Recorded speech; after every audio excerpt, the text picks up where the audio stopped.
ইয়াকুব আলাইহিস সালাম তার মৃত্যুর সময় জিজ্ঞেস করেছিলেন, ও আমার সন্তানেরা, আমার মৃত্যুর পরে তোমরা কার ইবাদত করবে, কার গোলামি করবে?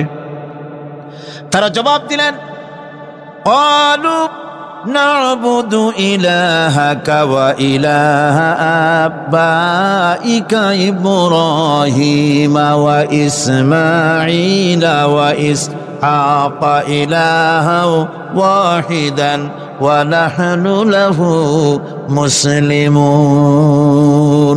নিঃসন্দেহে আমরা ইবাদত করব, গোলামি করব আপনার রবের, আপনার পিতার রবের, এবং আল্লাহর ইবাদত করব।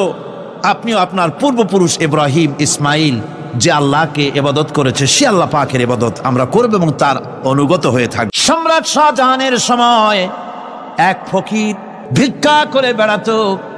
70-80 বছর বয়স হয়ে গিয়েছে। এক লোক বলছে, সারা জীবন তো তোমার ছোটবেলা থেকে ভিক্ষা করতে দেখলাম। সে বলল, মানুষের দেয় তো 2 পয়সা 1 পয়সা, ভিক্ষা ছাড়া করবোটা কি? লোকটি বলল, তোমার একটা পরামর্শ দেই, একদিন সম্রাটের কাছে গিয়ে যে দেখো, একবারে যা দেবে খাইয়া কুলাইতে পারবে না। সম্রাট শাহজাহান কোথায় আছে এখন? দেখো গিয়া মসজিদে আছে। লোকটি মসজিদের বাইরে গিয়ে দেখে সম্রাট একা হাত তুলে বসে আছে, চোখ থেকে পানি পড়তেছে দর দর করে, দাড়ি ভিজে জামায় পড়তেছে, বহুক্ষণ দাঁড়িয়ে আছে। এরপরে সম্রাট তার মুনাজাত শেষ করে বেরিয়ে আসছেন। ফকিরের সঙ্গে দেখা। ফকির বলল, আসসালামু আলাইকুম। তিনি বললেন, ওয়ালাইকুম আসসালাম ওয়া রাহমাতুল্লাহ। ফকির রওনা করেছে। বাদশা বলছে, তুমি তো একজন ভিক্ষুক মানুষ বলি মনে হয়, আমার কাছে তো কেউ কিছু না চাইয়া যায় না, তুমি যে কিছু না চেয়েই চলে যাচ্ছ। ভিক্ষুক বলছে, জাহাপানা, সত্যি কিছু চাইতে এসেছিলাম আপনার কাছে, কিন্তু আপনার অবস্থা দেখে আমার জ্ঞানের চোখ খুলে গেছে। আমি দেখতে পেলাম, আমি যে সম্রাটের কাছে ভিক্ষা চাইতে আসলাম, আমি তো শুধু তাকায় আছি, আমি তো কান্দি না, বরং আমি যার কাছে চাইতে এসেছি তিনি আমার চাইতে আরো নগণ্য ভিক্ষুকের মতো হয়ে কার কাছে যেন হাত পেতে চোখের পানি ফেলে কান্দে। মনে মনে ভাবলাম, সম্রাট কান্দে যে সম্রাটের কাছে, ওই আল্লাহ সারা জীবনে কারো কাছে কিছু চাইব না। আল্লাহর কাছে চাওয়ার অভ্যাস করুন, তিনি দিতে পারেন, সবকিছু তার আছে। এই বিশ্বাস মনের ভিতরে জমাতে হবে, তাহলেই সত্যিকারের মুসলমান আমরা হব। আল্লাহ পাক সত্যিকারের গোলাম আমাদেরকে বানাবেন। আমরা বলি আমিন। জান্নাতের মধ্যে একটি প্রবাহমান ঝর্ণা আছে, আল্লাহর বান্দারা সেখান থেকে পান করতে পারবে। সেই ঝর্ণা থেকে তৃষ্ণা নিবারণ করবে এবং নিজেদের ইচ্ছে মতো তারা এই ঝর্ণার শাখা প্রশাখা নিজেদের এরিয়া পর্যন্ত নিয়ে যেতে পারবে। এমন একটা ঝর্ণা থাকবে যেখানে আল্লাহর বান্দারা, আল্লাহ পাক বলছেন, আইনাই ইয়াশরাবু বিহা ইবাদুল্লাহ, আল্লাহর বান্দারা, আল্লাহর গোলামেরা সেখানে তাদের তৃষ্ণা মিটাবে এমন ঝর্ণা আছে। ওই ঝর্ণার কাছে যাওয়ার দরকার নাই, তাদের ইঙ্গিতে ইচ্ছা অনুযায়ী তাদের ঘরের দরজা পর্যন্ত যেখানে খুশি সেখানের শাখা প্রশাখা প্রবাহিত করে নিতে তারা সক্ষম হবে। মুমিন বান্দার গুনাহবলী বলতে গিয়ে, মুমিন বান্দার গুনাহবলী বর্ণনা করতে গিয়ে আল্লাহ রাব্বুল আলামিন বলেছেন, ওয়া ইবাদুর রাহমানিল্লাযীনা ইয়ামশুনা আলাল আরদি হাওনা। রহমানের বান্দা হলো তারা যারা জমিনের উপরে চলাফেরা করার সময় বিনয়ের সাথে চলাফেরা করে, তারা হচ্ছে রহমানের বান্দা। কার বান্দা? রহমানের বান্দা। আদর করে আল্লাহ বলছেন বান্দা, গোলাম। শয়তান নিজে অভিশপ্ত হওয়ার পর এর প্রতিশোধ নেওয়ার জন্যে আল্লাহ পাকের দরবারে বলেছিল, আয় আল্লাহ, তোমার যেই বান্দার কারণে আমার ইবাদতগুলি নষ্ট হয়ে গেল, আমি অভিশপ্ত হয়ে গেলাম, ওই বান্দাগুলিকে লোভ দেখিয়ে আমি যেমনে পারি সবগুলিকে আমি গোমরাহ করে দেব, পথভ্রষ্ট করে দেব। আল্লাহ পাকের জবাবে বললেন, ইন্না ইবাদি লাইসা লাকা আলাইহিম সুলতান ইল্লা মান ইত্তাবাকা মিনাল গাওয়িন। আমার বান্দাদের উপরে তোমার কোনো কর্তৃত্ব নাই। আমার বান্দা আদর করে আল্লাহ পাক বলছেন আমার বান্দাদের উপরে তোমার কোনো কর্তৃত্ব নাই। তবে হ্যাঁ, যারা তোমার কথা মান্য করবে তারা অবশ্যই গোমরাহ হয়ে যাবে, পথভ্রষ্ট হয়ে যাবে। কিন্তু আমার সত্যিকারের বান্দা যারা, তাদের উপরে তুমি গোমরাহি, তাদেরকে তুমি পথভ্রষ্ট করতে পারবে না, তাদের উপরে তোমার কোনো কর্তৃত্ব নাই।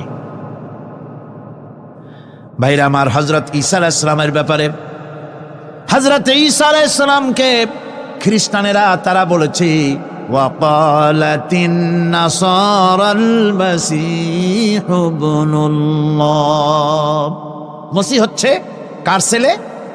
নাউযুবিল্লাহ, বলেন সবাই নাউযুবিল্লাহ।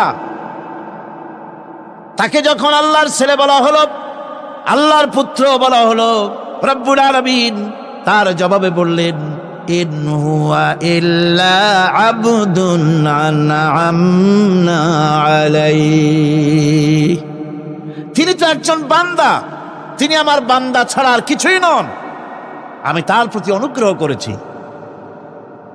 বান্দা, আমার বান্দা। আল্লাহ পাকের বান্দা হওয়ার ব্যাপারে কোন মানুষের লজ্জা থাকার কথা নয়। এমনকি আল্লাহ পাক ঈসা আলাইহিস সালাম সম্পর্কে বলছেন লা ইয়াস্তানকিফাল মাসীহু আইয়াকুনা আবদান লিল্লাহি ওয়ালাল মালাইকাতুল মুকাররাবুন। মসিহ আল্লাহর বান্দা, তাতে কখনো বিন্দুমাত্র লজ্জা তিনি পোষণ করেন নাই যে আমি আল্লাহর বান্দা, আল্লাহর গোলাম। এটা একটা কথা হইল? এরকম লজ্জা তিনি পোষণ করেনি। এমনকি তার নিকটবর্তী ফেরেশতা যারা, তারাও আল্লাহর বান্দা, গোলাম হওয়ার জন্য তাদের ভিতরে কোনো লজ্জা নাই। যারা নাকি আল্লাহর গোলাম, এই ব্যাপারে যাদের মধ্যে লজ্জার সৃষ্টি হয়, আল্লাহর গোলাম এটা কেমন কথা, বান্দা হওয়াটা কেমন কথা, যারা গোলামীকে অস্বীকার করে তাদের সম্পর্কে আল্লাহ পাক বলছেন ওয়া মাইয়াস্তানকিফ আন ইবাদাতিহি ওয়া ইস্তাকবির ফাসায়াহশুরুহুম ইলাইহি জামিআ। কেউ যদি আল্লাহর বন্দেগী করার ব্যাপারে লজ্জা পোষণ করে, যদি লজ্জার কারণ মনে করে, অহংকার করে, গৌরব করে, তাহলে তারা পালাবে কোথায়, যাবে কোথায়? আমি কিয়ামতের দিন সবগুলিকে এক জায়গায় করে ফেলবো। সুতরাং আল্লাহ পাকের গোলামিতে আল্লাহ যে বান্দা বলে যখন ডাকেন, লজ্জার কোনো কারণ নাই। অহংকার যে করবে সে নিজেকে ধ্বংস করবে। আল্লাহ পাক সব নবীদেরকে নিজের বান্দা বলেছেন। নবীরা কি আল্লাহ পাকের বান্দা। হযরত ইউসুফ আলাইহিস সালাম সম্পর্কে আল্লাহ পাক বলছেন কাযালিকা লিনাসরিফা আনহু আস-সুআ ওয়াল ফাহশা ইন্নাহু মিন ইবাদিনাল মুখলাসিন। এরূপই ঘটল যাতে আমি ইউসুফ আলাইহিস সালামকে, আমার বান্দা, তাকে আমি নির্লজ্জতা ইত্যাদি থেকে আমি রক্ষা করেছি। নিশ্চয়ই হযরত ইউসুফ ছিল আল্লাহ পাকের বান্দা, আল্লাহ পাকের আব্দ। রাসূল করিম সাল্লাল্লাহু আলাইহি ওয়াসাল্লাম তিনি হচ্ছেন সর্বশ্রেষ্ঠ আল্লাহর পয়গম্বর। তার থেকে শ্রেষ্ঠ নবী আর কি কেউ আছে? জোরে বলেন, আছে? তার থেকে মাহবুব, তার থেকে শ্রেষ্ঠ আল্লাহর কাছে আর কেউ নাই। সেই নবীকে আল্লাহ রাব্বুল আলামিন কোরআনে কারীমের ভিতরে তাকে আব্দ বলেছেন। কি বলেছেন? অনেকগুলি আয়াত আছে যে আয়াতের ভিতরে আল্লাহ পাক তার নাম নেন নাই, নবী বলেন নাই, রাসূল বলেন নাই, শুধু বলেছেন আব্দ। যেমন ফাআওহা ইলা আবদিহি মা আওহা, অতঃপর তার বান্দার নিকট যা ওহী করার ছিল তা তিনি করলেন। সেই বান্দাকে মুহাম্মদ সাল্লাল্লাহু আলাইহি ওয়াসাল্লাম। অন্য আয়াতে আল্লাহ পাক বলছেন وأنه لما قام عبد الله يدعوه كادوا يكونون عليه لبدا। আর এই আল্লাহর বান্দা যখন নামাজ পড়তে দাঁড়িয়ে গেল, আল্লাহকে ডাকার জন্য যখন দাঁড়ালো, তখন লোকেরা তার উপরে ঝাঁপিয়ে পড়ল।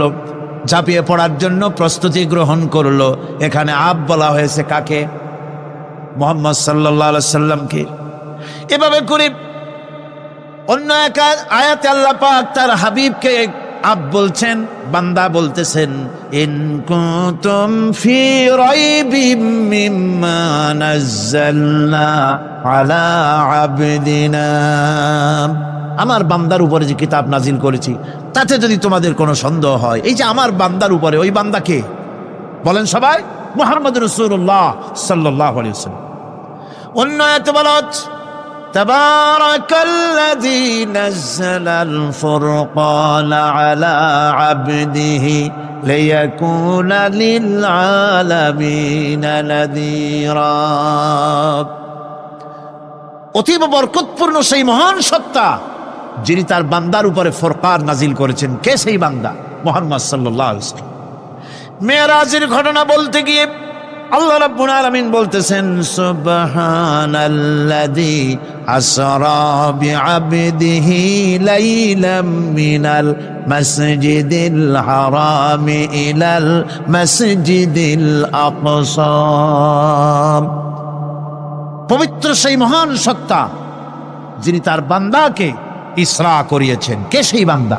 মুহাম্মদ রাসূলুল্লাহ সাল্লাল্লাহু আলাইহি ওয়াসাল্লাম। সুতরাং আবদিয়াত, ইবাদত, গোলামি, এটা হচ্ছে মানুষের জীবনের সবচেয়ে বড় মর্যাদাকর খেতাব আল্লাহর পক্ষ থেকে আল্লাহর বান্দা হওয়া। গোলামি পরিপূর্ণরূপে হবে কেবলমাত্র আল্লাহ পাকের। এই গোলামির জন্যই আল্লাহ পাক আমাদেরকে সৃষ্টি করেছেন, অন্য কোনো কাজে আমাদেরকে সৃষ্টি করেন নাই। সেই জন্য আমাদেরকে গোলামি করতে হবে, আনুগত্য করতে হবে কেবলমাত্র কার বলুন তো? এই গোলামি যদি সঠিকভাবে করি, যদি বান্দারা যারা আল্লাহ পাকের বান্দা বলে, গোলাম বলে নিজেদেরকে দাবি করে, যদি সঠিকভাবে ইবাদতটা করা যায়, তাহলে আল্লাহ তাদের জন্য কি ওয়াদা করেছেন শুনুন। দুনিয়ায় তাদেরকে আল্লাহ পুরস্কার দেবেন, আখিরাতেও দেবেন। এটা বন্ধ করে, দুনিয়া এবং আখিরাতে আল্লাহ পুরস্কার দেবেন। সে পুরস্কারটা কি? দুনিয়ার পুরস্কারটা আগে শোনেন। আল্লাহ পাক বলেন, যারা আমার ইবাদত করবে তাদের ব্যাপারে আমার ওয়াদা শোনো। ওয়াদাল্লাহুল্লাযীনা আমানু ওয়া আমিলুস সালিহাতি লায়াস্তাখলিফান্নাহুম ফিল আরদি কামাস্তাখলাফাল্লাযীনা মিন ক্বাবলিহিম। তোমাদের মধ্যে যারা ঈমান এনেছে এবং সৎ কাজ করেছে, আল্লাহ রাব্বুল আলামিন তাদের ব্যাপারে আল্লাহর ওয়াদা হচ্ছে, আল্লাহর প্রতিজ্ঞা হচ্ছে, আল্লাহ ওয়াদা করতেছেন তাদেরকে জমিনের উপরে প্রতিষ্ঠিত করবেন। যেমন করে তোমাদের পূর্বপুরুষদেরকে প্রতিষ্ঠিত করা হয়েছিল, ওইভাবে তোমাদেরকে প্রতিষ্ঠিত করা হবে। সুবহানাল্লাহ। প্রতিষ্ঠিত করা হবে মানে রাষ্ট্র ক্ষমতা দেওয়া হবে। কি দেওয়া হবে? যদি গোলাম হও, যদি কি হও? গোলাম। আল্লাহ পাক বলছেন, শুধু তাই নয়, আমি আমার দিনকে যারা প্রতিষ্ঠা করবে, আমার গোলামেরা যদি, আমার বান্দারা সঠিকভাবে যদি আমার গোলামি করে, ঈমান আনে, আমলে সালেহ করে, নেক কাজ করে, আমি তাদেরকে রাষ্ট্র প্রতিষ্ঠার সুযোগ করে দেব। আর তাদের জন্য ভীতির পরিবর্তে, সন্ত্রাসের পরিবর্তে শান্তি কায়েম করে দেব। সুবহানাল্লাহ।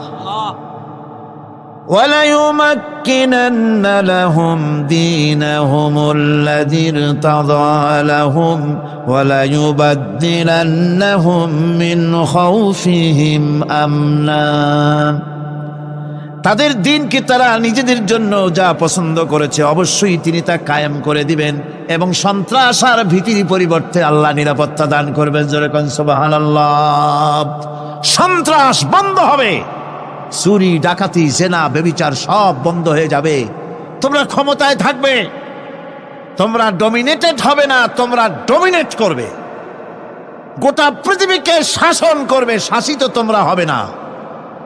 আর ভীতির পরিবর্তে নিরাপত্তা তোমরা লাভ করবে। কি করলে?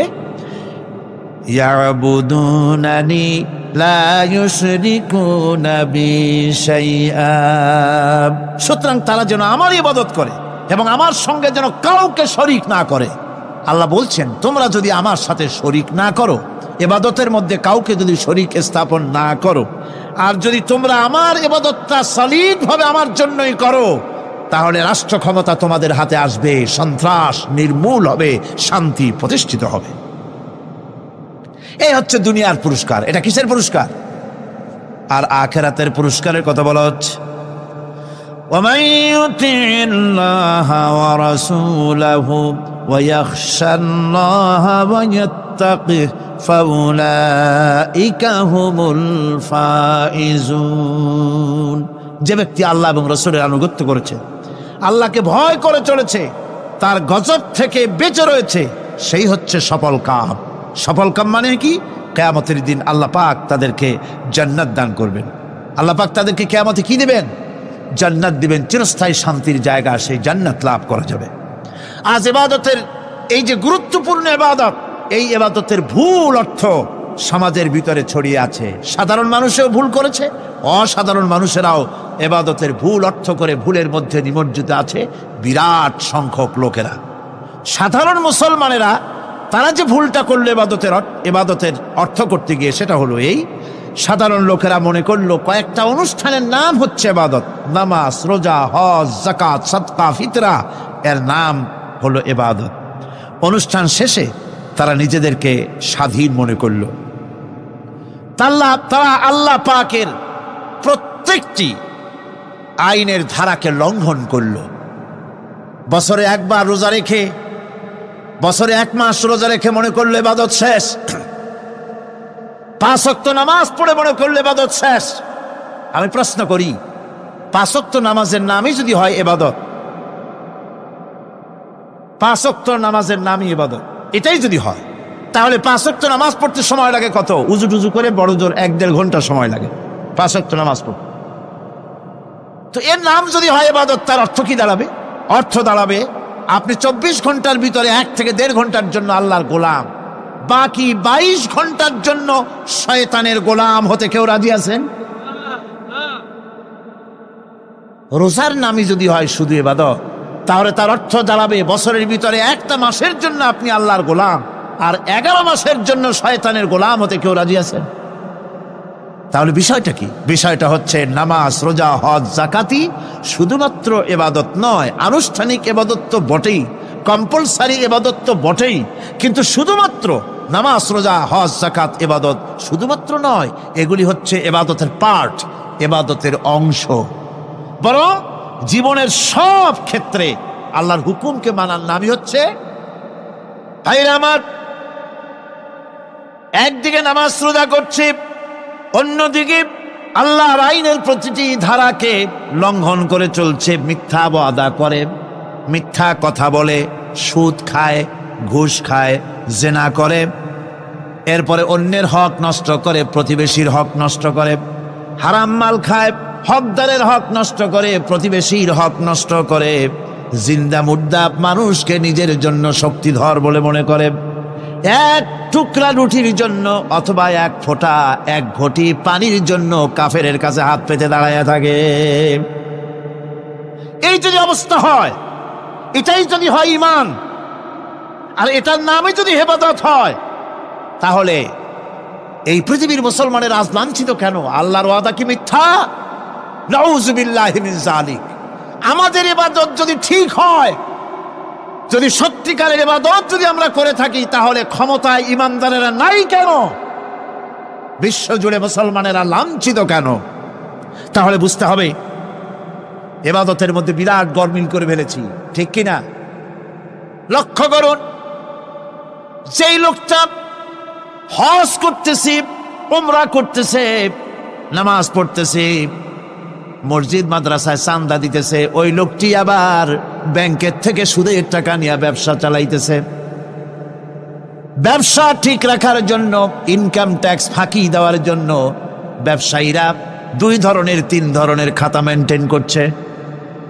কথা ঠিক কিনা? মিথ্যা কথা বলছে, ঘুষ দিতেছে, বেশি করে বিদ্যুতের বিল যাতে না আসে সেজন্য যারা বিদ্যুৎ লাইনে আছে তাদেরকে পয়সা দিয়ে ম্যানেজ করতেছে, ঠিক কিনা? আমি পার্লামেন্টে বলেছি বিদ্যুৎ বাইরের থেকে আনতে হবে না, ঘুরে ঘুরে আবার বিদ্যুতের কথা আসলো। বিদ্যুৎ আনা লাগবে না, কারণ আমার দেশের চাহিদা হচ্ছে 2500 মেগাওয়াট, সেখানে 1800 মেগাওয়াট আমাদের আছে। আরেকদিকে 4টা বিদ্যুৎ প্রকল্প বন্ধ হয়ে আছে। ওই 4টি বন্ধ হওয়া প্রকল্প যদি চালু করা যায় তাহলে 2900 মেগাওয়াট বিদ্যুৎ উৎপাদিত হতে পারে বলে বিশেষজ্ঞরা বলেছেন। তাহলে আমাদের উদ্বৃত্ত 400 মেগাওয়াট থেকে যাবে। এইটাকে বাইরের থেকে আনার কোনো দরকার নাই। বিদ্যুতের অপচয় বন্ধ করুন, বিদ্যুতের চুরি বন্ধ করেন। মিল কলকারখানা যাদের আছে লক্ষ লক্ষ টাকা বিদ্যুৎ বিল হয়, কিন্তু লাইনম্যানদের সঙ্গে ম্যানেজ করে গভর্নমেন্টকে ফাঁকি দেওয়া হচ্ছে। ঠিক কিনা গো? তোমার নামাজের দাম কি? তোমার হজের 4 পয়সা দাম নাই। তুমি রাষ্ট্রকে ফাঁকি দিয়েছ, তুমি জনগণকে ফাঁকি দিয়েছ, তুমি দেশের শত্রু।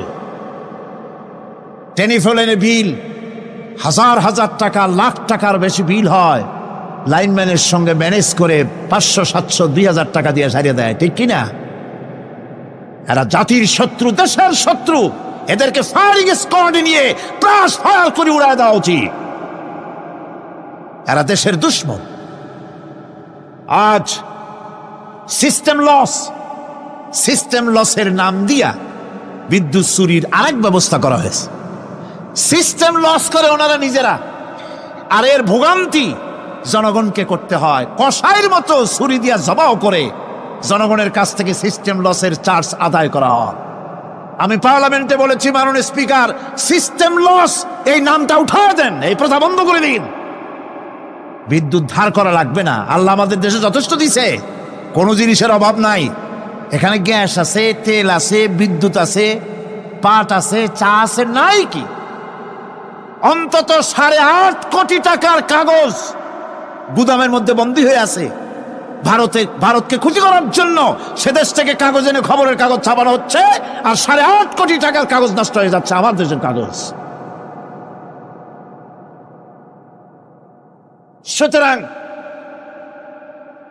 বলতেছিলাম একথাই বলতেছিলাম যে ঈমান আল্লাহর গোলাম হতে হলে ভুল করে বসেছি ইবাদতের অর্থ করতে। শুধু নামাজ, রোজা, হজ, যাকাত, মাজারে কিছু চান্দা দেওয়া, আগরবাতি, মোমবাতি, চাদর একটা দিয়া, পীর সাহেবরে 10,000 টাকা চান্দা দিয়া, মোছে তেল মাইখা দাঁত বাইর করে হাসেন। বেহেশতে তো গেছি, আর দেরি কত? বেহেশত তুমি যাবা, এত সহজ? দেশকে ফাঁকি দিছ, দেশকে ফাঁকি দিয়েছ, জনগণকে ফাঁকি দিয়েছ, নিজের মেয়েকে ফাঁকি দিয়েছে। বিবাহের সময় টাকা পয়সা দিয়া বিবাহ টিবাহ করায় দিল। ব্যবসা, ধানি সম্পত্তি, বাড়ির সম্পত্তি সব ছেলেদেরকে দিয়ে দিল, মেয়েটারে ফাঁকি দিয়ে দিল। দেয় না এরকম? ফুপুকে ফাঁকি দিল, বোনকে ফাঁকি দিল। এরপরে মোনাজাত করে সবে বরাতে, আল্লাহ আমারে বেহেশত দিও। ফেরেশতারা কয়, মর তুই আগে, বেহেশত তোরে কেমনে দেয় ভালো করে দেখাই দেব। বেটা তুই যাবি বেহেশতে? এত সোজা? ওটা মামু বাড়ির বারান্দা নাকি? এত সহজ নয়। সুতরাং সাধারণ মানুষ মারাত্মক ভুল করেছে এখানে। নামাজ, রোজা, হজ, যাকাত ইবাদত, আর কিছুকে ইবাদত মনে করে নাই। আপনার চাকরি আপনার ইবাদত, চাকরিতে ফাঁকি দেওয়া যাবে না। আপনি সুস্থ মানুষ, মেডিকেল লিভ নিয়ে ওয়াজ মাহফিল অথবা কোনো ইজতেমায় যাওয়া যাবে না, কোনো চেল্লা দিতে যাওয়া যাবে না। মেডিকেল লিভ নিয়ে আপনি সুস্থ মানুষ, কেন আপনি মেডিকেল লিভ নিচ্ছেন? আপনি ফাঁকি দিতে পারবেন না। সরকারি চাকরি করেন, মিল কলকারখানায় চাকরি করেন, ফরজ নামাজ পড়েছেন ভালো কথা, সুন্নত পড়েছেন ভালো কথা, নফল পড়বেন না। জোহরের নফল পড়া বাদ দিন। যদি আপনি চাকরিজীবী হন, চাকরি করেন, ওটাই ইবাদত। এর নাম ইসলাম, এর নাম ইসলাম। গভর্নমেন্ট যে বেতন দেয় সেই বেতনের উপরে সন্তুষ্ট থাকুন, ঘুষ খাইয়েন না। যদি বেশি বেতন লাগে গভর্নমেন্টের কাছে দাবি জানান যে আমাদের বেতন বাড়ায় দাও। ঘুষ খাবেন কেন? হারাম। জোরে কোন এটা কি? এই ঘুষের টাকা মাজারে দিয়া, পীরেরে দিয়া আল্লাহরে খুশি করবেন, এত সহজ না, এত সহজ না। মা খালাকতুল জিন্না ওয়াল ইনসা ইল্লা লিয়াবুদুন। মানুষ আর জিন জাতিকে আমি সৃষ্টি করেছি আমার গোলামির জন্য। কার গোলামি? ওই গোলামির পূর্ণাঙ্গ নমুনা যদি জানতে চাই, পূর্ণাঙ্গ নমুনা দৃষ্টান্ত লাগবে। কাকে অনুসরণ করব? পূর্ণাঙ্গ ইবাদতের, আল্লাহর গোলামীর পূর্ণাঙ্গ নমুনার জন্য কোরআনে কারিমে দৃষ্টান্ত সেট করা হয়েছে। হযরত ইব্রাহিম আলাইহিস সালামের আল্লাহ পাক বলেন, ইয ক্বালা লাহু রাব্বুহু আসলিম ক্বালা আসলামতু লিরাব্বিল আলামিন। তার অবস্থা এই ছিল, কার? ইব্রাহিম আলাইহিস সালাম। তার অবস্থা এই ছিল যে তার রব যখন তাকে বললেন আনুগত্যের মস্তককে অবনত করে দাও, তিনি বললেন আমি আমার বিশ্বপালকের সামনে মাথাটা নত করে দিলাম। সুবহানাল্লাহ, কোন শর্ত ছাড়াই মাথা নিচু করে দিলাম। এই পন্থায়, তিনি যে পন্থাটা অবলম্বন করেছিলেন, এই পন্থায় চলার জন্য তার সন্তানদেরকেও তিনি হুকুম করেছিলেন। ووصى بها إبراهيم ببنيه ويعقوب يا بني إن الله اصطفى لكم الدين فلا تموتن إلا وأنتم مسلمون। ইয়াকুব এবং ইব্রাহিম আলাইহিস সালাম তার সন্তানদেরকে এই উপদেশ দিয়েছিলেন যে তিনি বলেছিলেন, হে আমার সন্তানেরা, আল্লাহ ছাড়া তোমাদের জন্য আল্লাহ পাক এই দ্বীনকে মনোনীত করেছেন। আল্লাহ পাকের আনুগত্য করবে, তার দ্বীনের প্রতি সারেন্ডার করবে। আর খবরদার মুসলমান না হয়ে যেন তোমরা মরে যেও না। মৃত্যু মুসলমান অবস্থায় থাকবে, অর্থাৎ মৃত্যু পর্যন্ত থাকবে কি অবস্থায়? মুসলমান অবস্থায়।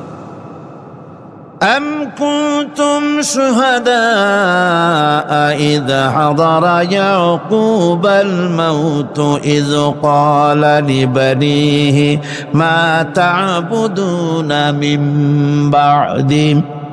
ইয়াকুব আলাইহিস সালাম তার মৃত্যুর সময় জিজ্ঞেস করেছিলেন, ও আমার সন্তানেরা, আমার মৃত্যুর পরে তোমরা কার ইবাদত করবে, তার কার গোলামি করবে? তারা জবাব দিলেন, ক্বালু نعبد إلهك وإله آبائك إبراهيم وإسماعيل وإسحاق إلها واحدا ونحن له مسلمون। নিঃসন্দেহে আমরা ইবাদত করব, গোলামি করব আপনার রবের, আপনার পিতার রবের, এবং আল্লাহর ইবাদত করব। আপনিও আপনার পূর্বপুরুষ ইব্রাহিম, ইসমাইল যে আল্লাহকে ইবাদত করেছে, সে আল্লাহ পাকের ইবাদত আমরা করব এবং তার অনুগত হয়ে থাকব। দাসত্ব এবং দাসত্বের গোলামীর পূর্ণাঙ্গ নমুনা হচ্ছেন হযরত ইব্রাহিম আলাইহিস সালাম। আল্লাহর গোটা জমিন যখন শিরকের অন্ধকারে ডুবে গিয়েছিল, তখন হযরত ইব্রাহিম আলাইহিস সালাম তাওহীদের আলো জ্বালিয়ে দিয়েছিলেন। এই নিবেদিতদের ইমাম হিসাবে আল্লাহ পাক তাকে ঘোষণা দিলেন। কোরআনে কারীম বলছে, وَإِذَا ابْتَلَى إِبْرَاهِيمَ رَبُّهُ بِكَلِمَاتٍ فَأَتَمَّهُنَّ قَالَ إِنِّي جَاعِلُكَ لِلنَّاسِ إِمَامًا। ইব্রাহিমকে তার রব কয়েকটি বাক্য দিয়ে পরীক্ষা করলেন এবং তিনি সেই পরীক্ষাগুলোতে পাশ করলেন। তখন আল্লাহ রাব্বুল আলামিন তাকে বললেন যে আমি তোমাকে গোটা বিশ্ব মানবতার জন্য, গোটা বিশ্বের সমস্ত মানুষের জন্য আমি তোমাকে নেতা বানাবো। সুবহানাল্লাহি বিহামদিহি। প্রথম পরীক্ষা হলো, গতকাল বলেছি, সে আগুনের পরীক্ষা। সেখানে আল্লাহ পাক তাকে পাশ করালেন, তিনি পাশ করলেন। দ্বিতীয় পরীক্ষা ছিল বিবি এবং নবজাতক সন্তানকে নিয়ে আল্লাহ হুকুম করলেন, এই বিবি আর বাচ্চারে নিয়ে মরুভূমিতে রেখে আসো। মরুভূমিতে যেখানে ঘর নাই, বাড়ি নাই, সেই জায়গায় বিবি এবং বাচ্চাকে রেখে যাওয়ার সময় তিনি বললেন, রব্বানা ইন্নী আসকানতু মিন যুররিয়্যাতি বিওয়াদিন গায়রি যী যারইন ইনদা বাইতিকাল মুহাররাম। হে আল্লাহ রাব্বুল আলামিন, আমি পানি এবং তরুলতাবিহীন এক মরুভূমির ভিতরে আমার বংশের একটি অংশকে এখানে রেখে গেলাম। তোমার ঘরের ঘরের কাছে পুনর্বাসিত, আমি তাদের কাছে, এই ঘরের কাছে, সম্মানিত ঘরের কাছে রেখে গেলাম। পরীক্ষায় তিনি পাশ করলেন। হযরতে হাজেরা প্রশ্ন করলেন, ইব্রাহিম, পানি নাই, খাবার নাই, মানুষ নাই, ঘর নাই, বাড়ি নাই, মরুভূমির ভিতরে আমাকে আর আমার বাচ্চারে ফেলে রেখে যাচ্ছ কেন? কোনো জবাব নাই। 2 বার 3 বার প্রশ্ন করলেন। এরপরে তিনি আবার প্রশ্ন করলেন, বললেন, ইব্রাহিম, এটা কি আল্লাহর হুকুম নাকি? হযরত ইব্রাহিম আলাইহিস সালাম নিজের কলিজার টুকরা সন্তান আর বিবিকে রেখে যেতেছেন ভারাক্রান্ত মন নিয়ে। তিনি আকাশের দিকে আঙ্গুল উঁচু করে দেখালেন। হযরত হাজেরা বুঝলেন ইনি তো আল্লাহর পয়গম্বর, আমার কোনো অপরাধে এভাবে ফেলে যাওয়ার কথা নয়। তিনি বুঝলেন এটা আল্লাহর হুকুম। হযরতে হাজেরা বললেন, ইব্রাহিম রে, নিশ্চিন্ত মনে বাড়ি ফিরে যাও, আমার মনে কোনো চিন্তা নাই, কোনো পেরেশানি আর এখন নাই। আল্লাহর হুকুমেই যদি আমাকে এই মরুভূমির ভিতরে ফেলে যেয়ে থাকো, তাহলে আমি ওই আল্লাহর প্রতি এতটা ভরসা রাখি যে এই মরুভূমির ভিতরে জল পানি শূন্য, খাদ্য শূন্য জায়গায় আমি আমার বাচ্চাকে আল্লাহ রব্বুল আলামিন না খাওয়াইয়া মারবেন না। দ্বিতীয় পরীক্ষায় পাশ করি। 3 নম্বরে পরীক্ষা হলো, সন্তান বড় হয়ে গেছে, বুদ্ধি হয়েছে, দৌড়াতে পারে। আল্লাহ রাব্বুল আলামিন হুকুম করলেন, ছেলেকে জবাহ করো। কত বড় আগুনের পরীক্ষা! কোরআন শরীফ বলছে, হযরত ইব্রাহিম আলাইহিস সালাম নিজের ছেলেকে ডেকে নিয়ে বললেন, ইয়া বুনাইয়া ইন্নী আরা ফিল মানামি আন্নী আযবাহুক ফানজুর মাযা তারা।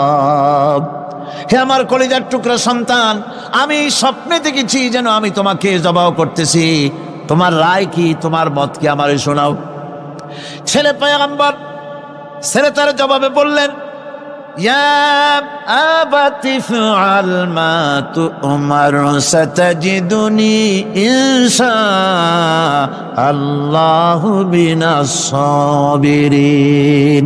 হে আমার আব্বাজান, আপনি যে ব্যাপারে স্বপ্নের ভিতরে আদিষ্ট হয়েছেন, আপনি তা কার্যকরী করুন। আমাকে এতটুকু অধৈর্যের মধ্যে পাবেন না, আমাকে ধৈর্যশীলদের মধ্যে পাবেন। আমারে আপনি আল্লাহর হুকুম পালন করেন। আল্লাহ পাক শোনাচ্ছেন, ফালাম্মা আসলামা ওয়া তাল্লাহু লিল জাবিন। পিতা পুত্র দুজনই রাজি হয়ে গেল। পিতা তার ছেলেকে কাঁধ করে গলার উপরে ছুরি ধরেছেন। আল্লাহ রাব্বুল আলামিন ইসমাইল জবাহ হোক, এটা আল্লাহ চান নাই, আল্লাহ চেয়েছেন পরীক্ষা করতে। পরীক্ষায় ইব্রাহিম পাশ হয়ে গেলেন।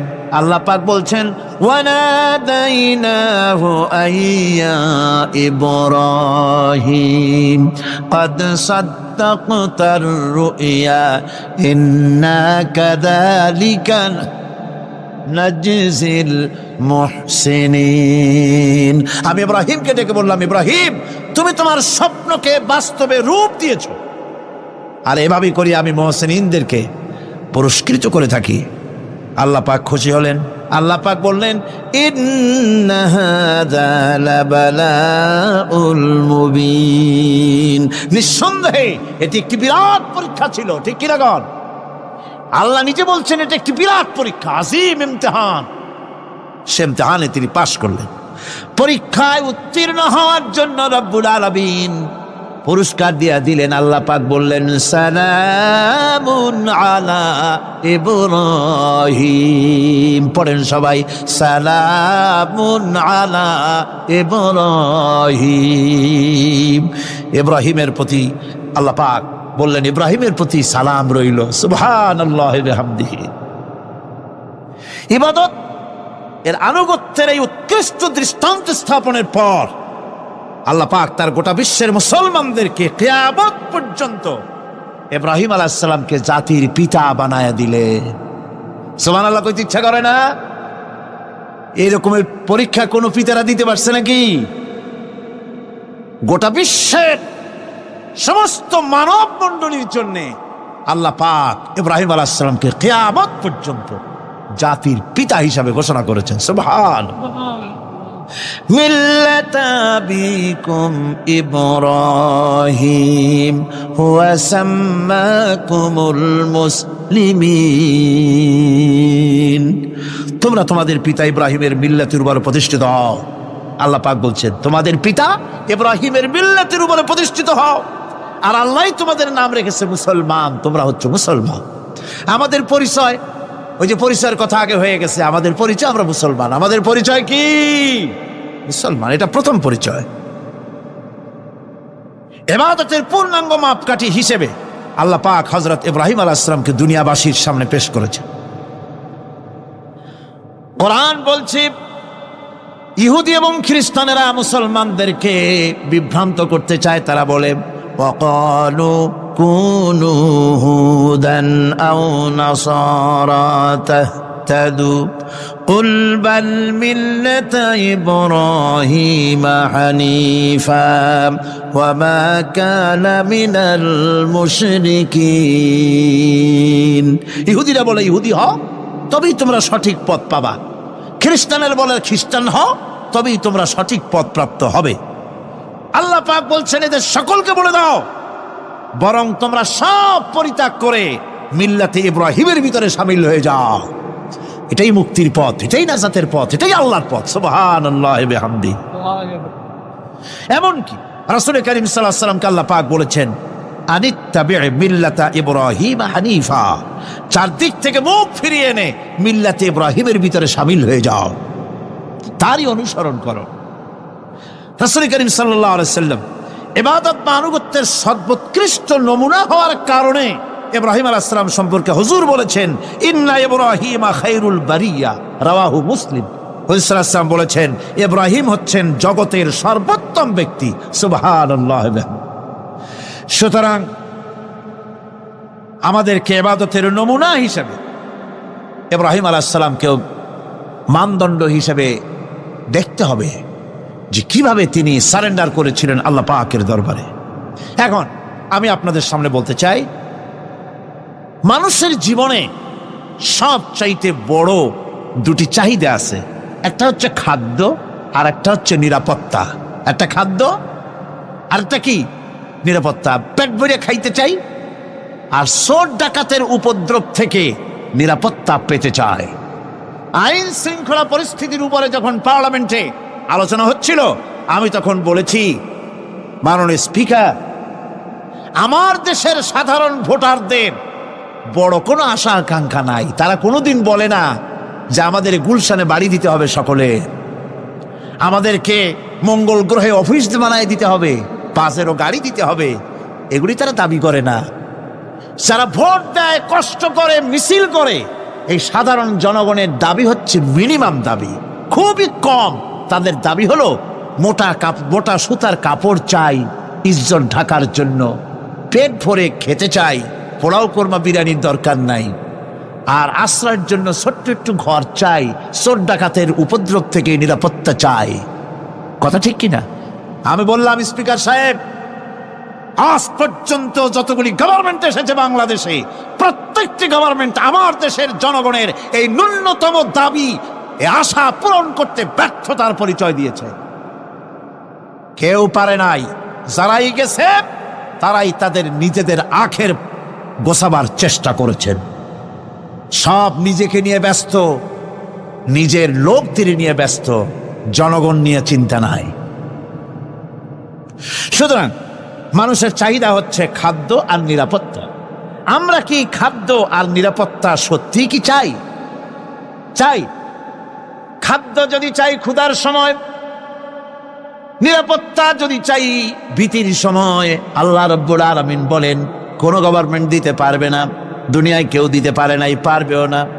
ক্ষুধার সময় যদি খাদ্য চাও, ভীতির সময় যদি নিরাপত্তা লাভ করতে চাও, তাহলে ফালইয়াবুদু রাব্ব হাযাল বাইত, এই ঘরের মালিকের ইবাদত কর।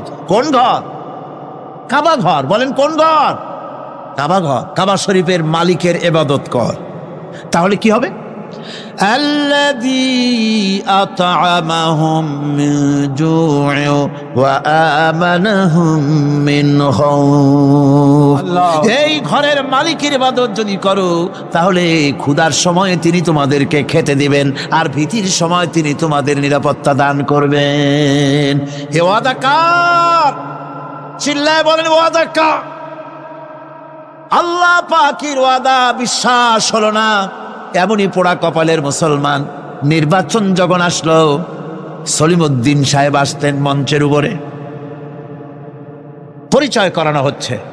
এত আপনারা যার বক্তৃতা শোনার জন্য দ্বিপ্রহরের রৌদ্রে কষ্ট করতেছিলেন, এখন সেই সংগ্রামী জননায়ক, বিপ্লবী সন্তান, তিনি এখন আপনাদের সামনে বক্তব্য রাখবেন। উনি দাঁড়ায় বললেন, ভাইয়ার আমার, বোনের আমার, আমি এবার বোতল মার্কা বাক্স নিয়ে দাঁড়াইছি, আমারে সকলে মিলে ভোট দেন। এবার যদি ক্ষমতায় যেতে পারি, না খাইয়া কেউ মরবেন না, কিন্তু কি খাইয়া মরবে তাও কয় না। মানুষেরা এই কথাগুলি বিশ্বাস করলার সমানে ভোট দিল। হায় রে কপাল! আল্লাহ বললেন, আমার ইবাদত কর, আমার গোলামি কর জীবনের সব জায়গায়, তাহলে ক্ষুধার সময় খাইতে পারবি আর ভীতির সময় নিরাপত্তা পাবি। আল্লাহর কথাটা বিশ্বাস হইল না। এই নামাজ পড়ার মুসলমানের দাম আছে, কোন দাম আছে? এ রোজাকার দাম আছে, এ মুসলমান দাবি করার দাম আছে। আল্লাহ রাব্বুল আলামিন তিনি পরিষ্কার করে বলছেন, এই ঘরের মালিকের ইবাদত করো, তিনি ক্ষুধার সময় খেতে দিবেন, আর তিনি তোমাদেরকে ভীতির সময় নিরাপত্তা দান করবেন। চাউলের অভাব হবে না, পাটের অভাব হবে না, খাদ্যের অভাব হবে না, কারণ দুটি জিনিস যদি তোমরা করতে পারো, খাবারের অভাব হবে না। ওয়ালাউ আন্না আহলাল কুরা আমানু ওয়াত্তাকাউ লাফাতাহনা আলাইহিম বারাকাতিম মিনাস সামাই ওয়াল আরদ। দেশের লোকেরা, জনপদের লোকেরা যদি দুইটা কাজ করে, এক নম্বরে হলো আমার উপরে ঈমান আনবে, দুই নম্বরে হলো আমাকে ভয় করার নীতি অবলম্বন করে যদি চলে, তাহলে ওই দেশের মানুষের জন্য আকাশ আর জমিনের সব বরকতের দরজা আমি আল্লাহ খুলে দেব। আল্লাহর ওয়াদা। আল্লাহ পাকের নিকট মানুষের সবচাইতে বড় দাবি কি? আল্লাহর কাছে মানুষের সবচাইতে বড় দাবি কি করতে পারেন? আল্লাহ পাকের কাছে মানুষের শ্রেষ্ঠ দাবিটা আল্লাহ নিজেই শিখাই দিয়েছেন। আমার কাছে দাবি কর, ইহদিনাস সিরাতাল মুস্তাকিম। আয় আল্লাহ, একটা সোজা, একটা সরল রাস্তা আমারে দাও, একটা সহজ পথ আমারে দাও। এই কথা সূরা ফাতিহা দাবি করার পর আল্লাহ রাব্বুল আলামিন এই অভিনন্দনের জবাবে, 7টা বাক্যের অভিনন্দনের জবাবে আল্লাহ রাব্বুল আলামিন 30 পারা কোরআন শরীফ নাজিল করে দিলেন। সূরা ফাতিহার এই সওয়ালের জবাবে আল্লাহ পাক বললেন, ওয়া আনি'বুদুনি হাযা সিরাতুম মুস্তাকিম। সোজা রাস্তা চাও, আমার গোলামি করো, ইবাদত করো। সব জায়গায় ইবাদত, গোলামি করাই লাগবে। আমার কাছে সোজা রাস্তা চাও, সোজা রাস্তা হলো আমার গোলামি করা। কার গোলামি? বেহেশতে যেতে চান? আমি আস্তে জিজ্ঞেলাম বলে আপনারও আস্তে জবাব দিলেন। বেহেশতে যেতে চান? সুবহানাল্লাহ। এমন কোন মানুষ আছে নাকি যে বেহেশতে যেতে চায় না? মদ খোর যাইতে চায়। সবাই, আমরা সবাই বেহেশতের আশা করি, ঠিক কিনা? আল্লাহ রাব্বুল আলামিন বলেন, বেহেশতে যদি যেতে চাও তাহলেও ইবাদত করা লাগবে, ইবাদত ছাড়া জান্নাতে যাওয়া যাবে না। ফাদখুলি ফি ইবাদি ওয়াদখুলি জান্নাতি। সর্বপ্রথম আমার বান্দার মধ্যে দাখিল হয়ে যা, আমার গোলামির মধ্যে দাখিল হওয়া, আমার গোলাম হয়, এরপরে আমার জান্নাতে চলে যা। আগে গোলাম হবি, তারপরে কোথায় যাবি? জান্নাতে যাবে। আগে গোলাম হ, আগে গোলামির খাতায় নাম লেখা, আগে সত্যিকারের আমার বান্দা হ, গোলাম, এরপরে জান্নাতে যাওয়া যাবে। জান্নাতে যাইয়া আল্লাহর সাথে কি দেখা করতে চাই? আল্লাহর সাথে দেখা করতে চাই। আল্লাহ রাব্বুল আলামিন বলেন, ফামান কানা ইয়ারজু লিকা রাব্বিহি ফালইআমাল আমালান সালিহান ওয়া লা ইউশরিক বিইবাদাতি রাব্বিহি আহাদা। তোমাদের মধ্যে যদি কেউ আল্লাহর সঙ্গে, তার রবের সঙ্গে যদি কেউ দেখা করতে চায়, তাহলে সে যেন ভালো ভালো কাজ করে, নেক কাজ করে, আর তোমার রবের সাথে অর্থাৎ আল্লাহ রাব্বুল আলামিনের সাথে ইবাদতের মধ্যে যেন কাউকে শরীক না করেন। শিরক যদি না করো, খাঁটি গোলাম খাঁটি বান্দায় যদি পরিণত হতে পারো, কিয়ামতের দিন আল্লাহ রাব্বুল আলামিনের সঙ্গে দিদার নসিব হয়ে যাবে। এই গোলামি করব কতদিন? কতদিন গোলামি করব? এই প্রশ্নের জবাবে আল্লাহ রাব্বুল আলামিন কোরআনে কারীমের মধ্যে জবাব দিয়ে দিয়েছেন, ওয়া'বুদ রাব্বাকা হাত্তা ইয়াতিয়াকাল ইয়াকিন। মৃত্যু পর্যন্ত, যতক্ষণ না নাক দিয়ে শেষ প্রশ্বাসটি নিঃশ্বাসটি বেরিয়ে যাচ্ছে, ততক্ষণ পর্যন্ত আনুগত্য গোলামি সবটা হবে কার? জোরে চিল্লায় এখন কার? এই গোলামি জীবনের সব ক্ষেত্রে করতে পারলে আমরা মুসলমান, আর করতে না পারলে মুসলমান নামে মুনাফিক। না পারলে কি? মুনাফিক। বন্ধুগণ, ইয়াকা না'বুদু পর্যন্ত বলে ওয়া ইয়াকা নাস্তাইনের কথাটা শোনাচ্ছি। সূরা ফাতিহার ভিতরে আমরা পড়ি, পড়েন আমার সাথে, ইয়াকা না'বুদু ওয়া ইয়াকা নাস্তাইন। হায় আল্লাহ, একমাত্র তোমার গোলামি করি আর একমাত্র তোমার কাছে সাহায্য চাই। তুমি ছাড়া কারো কাছে সাহায্য? এটা কি ঠিক? এটা কি আমাদের মনের কথা, ইমানের কথা? আল্লাহ করুন, আল্লাহ করুন, বলি আমিন। হাদিস শরীফে বলা হয়েছে, ইজা সাআলতা ফাসআলিল্লাহ ওয়া ইজা ইসতাআনতা ফাসতাইন বিল্লাহ। কিছু চাইতে হলে আল্লাহর কাছে চাও, কিছু বলতে হলে, ভিক্ষা করতে হলে আল্লাহর কাছেই ভিক্ষা করো। কার কাছে ভিক্ষা করবেন? আল্লাহর কাছে বলুন। আমার বন্ধুগণ, আমি আমার ইমান থেকে কথা বলি, আমি আমার ইমান থেকে কথা বলি। কোরআন এবং হাদিস পড়ে যতটুকু আল্লাহ বোঝার তৌফিক দিয়েছেন সেই কথাগুলি পেশ করার জন্য চেষ্টা করি। বন্ধুগণ, এদিক ওদিক কোনো দিকে না ঘুরে মসজিদে যান, মসজিদে গিয়ে নামাজ পড়েন, আর আল্লাহর কাছে হাত পেতে আল্লাহরে বলেন। সেজদা গিয়া যখন রব্বুল আলামিনের দরবারে কিছু চাইবেন, হুজুরের কাছে জিজ্ঞেস করা হয়েছে, হুজুর, বান্দা কখন আল্লাহর নিকটবর্তী হয়ে যায়? আল্লাহর নবী বলেছেন, বান্দা যখন সেজদা দেয় তখন বান্দা একেবারে আল্লাহ পাকের কাছে চলে যায়। আল্লাহর কাছে চান, যা দরকার, ছেলে নাই, মেয়ে নাই, বউ নাই, অথবা চাকরি নাই, প্রমোশন চাই, ব্যবসায় উন্নতি চাই, যা দরকার কাকে বলবেন? মনটাকে পরিষ্কার করুন, আজকে মনটাকে সাফ করুন, সমস্ত দুর্বলতা থেকে মনকে উঠায় আনো, বিশ্বাস করুন, যা চাওয়ার, যা বলার সবটা আল্লাহর কাছে। কার কাছে? আমি তার গোলাম। আমি কার গোলাম? আল্লাহ ছাড়া কারো কাছে আমার অভিযোগ তুলবো না, সবটা বলবো আল্লাহর কাছে। বলে দেখেন, বলে দেখেন আল্লাহ পাক কিভাবে আপনাকে সাহায্য করেন। সুবহানাল্লাহ। ভাইরা আমার, আল্লাহ রাব্বুল আলামিন রাসূল করিম সাল্লাল্লাহু আলাইহি ওয়াসাল্লামকে বলেছেন, ফাইদা ফারাগতা ফানসাব ওয়া ইলা রাব্বিকা ফারগাব। যখন তুমি খালি হাত হয়ে যাবে, দাঁড়িয়ে যাবে এবং তোমার রবের কাছে মিনতি জানাবে, কিছু যখন থাকবে না, তোমার রবের কাছে দাঁড়ায় যাও আর তার কাছে মিনতি জানাও, তোমাকে আল্লাহ ভরপুর করে দিবেন।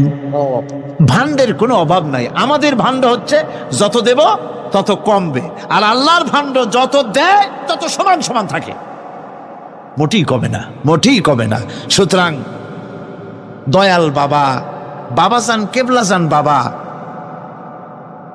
কি যে কবে আর কি করবে দিশা করতে পারে না। গান বাজনা, তারপরে গোসল শরীফ, কি জানি হাবিজাবি শরীফ, কোনো শেষ নাই, বেদাত দিয়ে ভরে গেছে।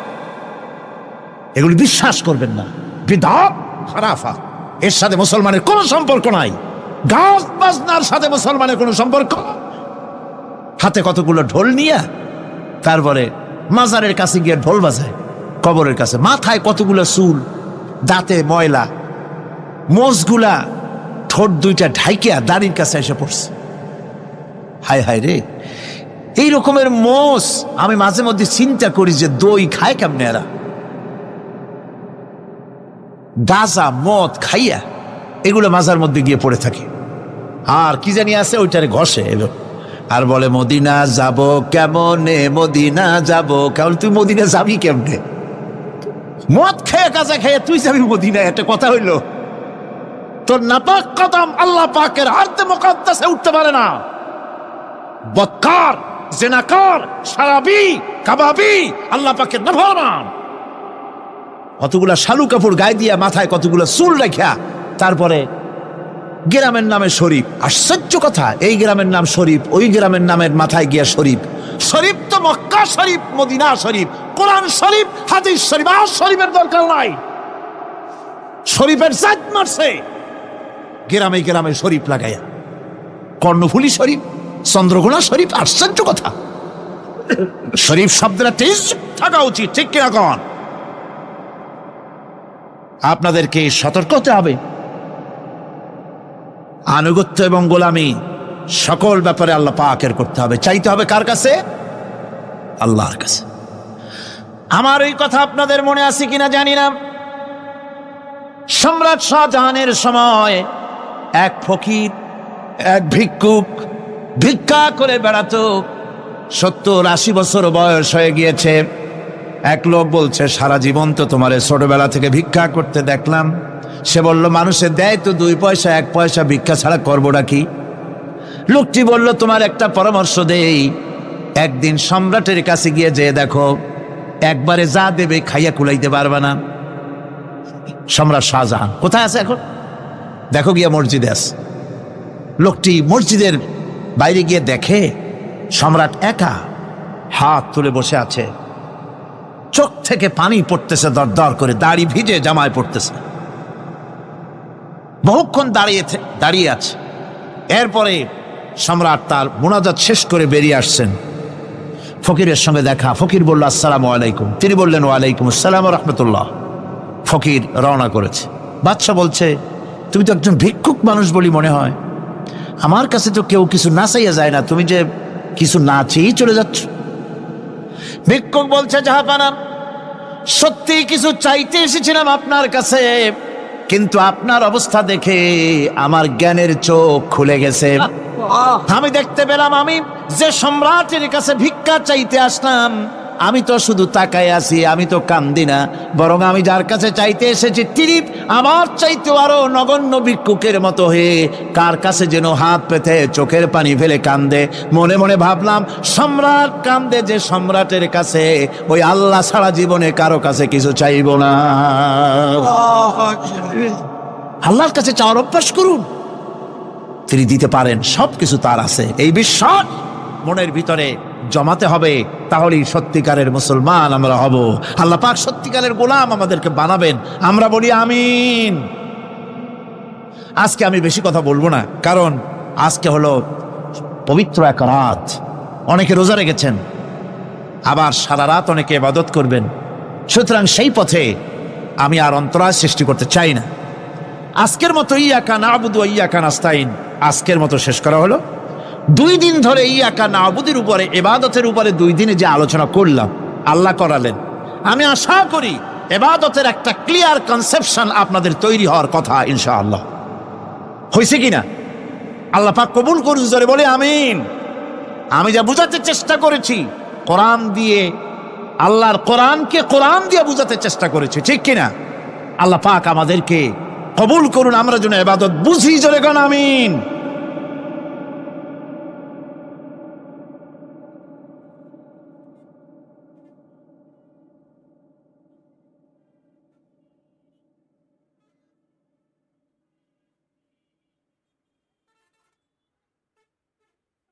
আবু আইয়ুব আনসারীর ঘরের সামনে গিয়ে ওঠ দাঁড়িয়ে গেল।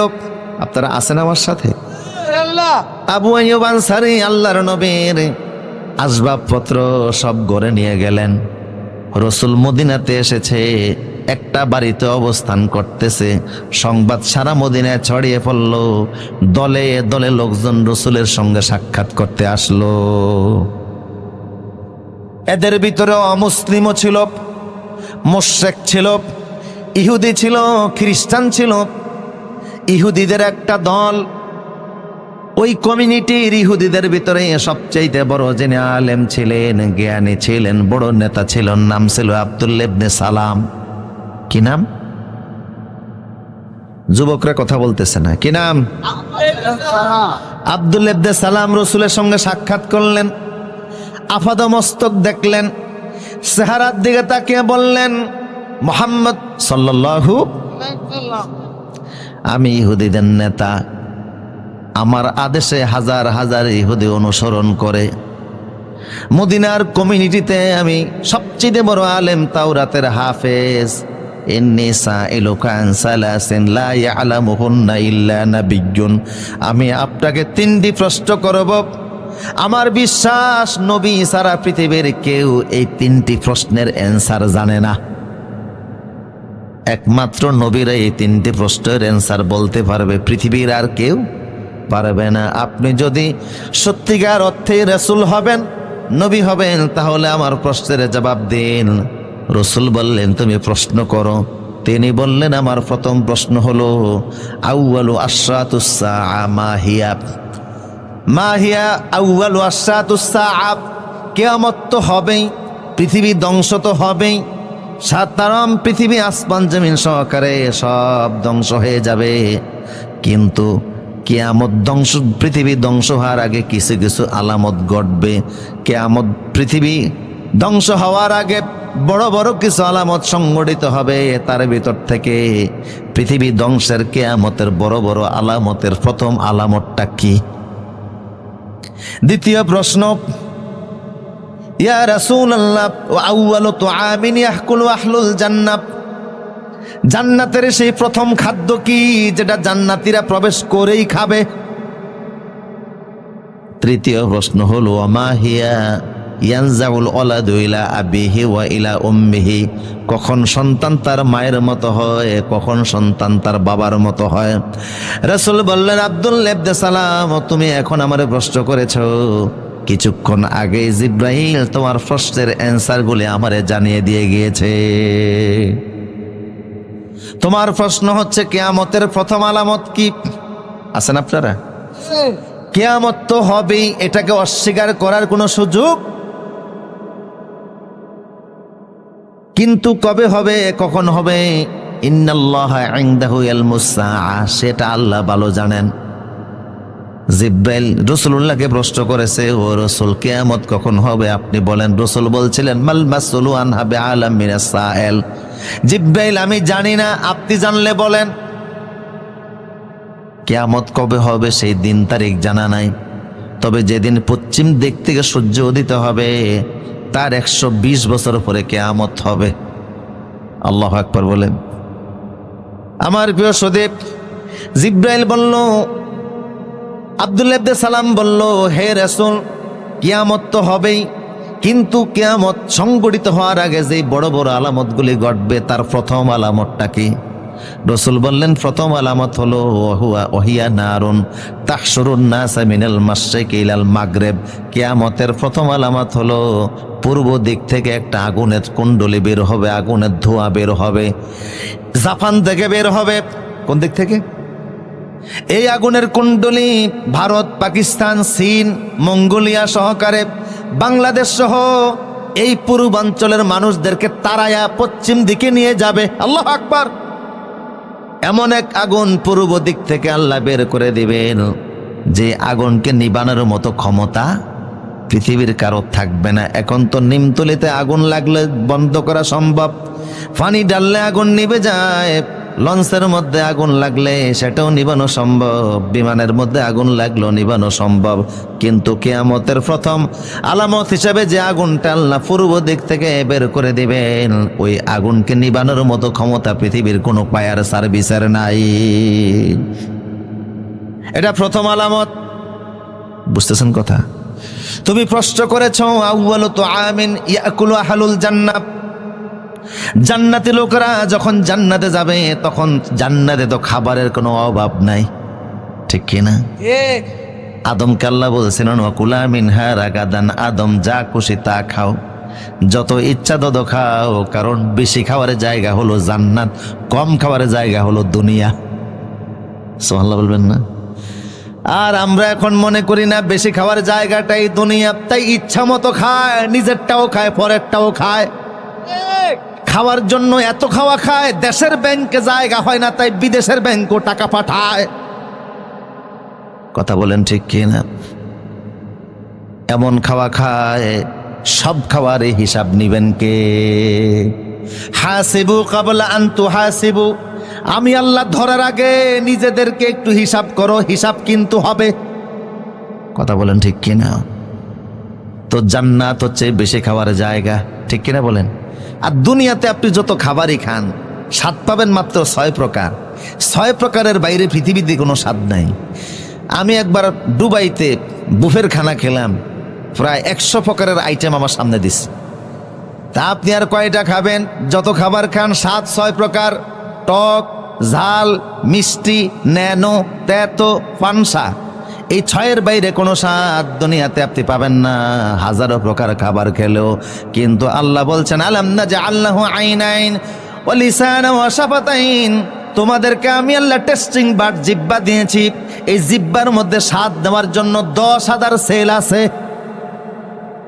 দুনিয়াতে পাইলেন মাত্র 6 প্রকার, বাকি যত স্বাদ আছে 9,994 প্রকার স্বাদ আল্লাহ জান্নাতে দান করে দিবে।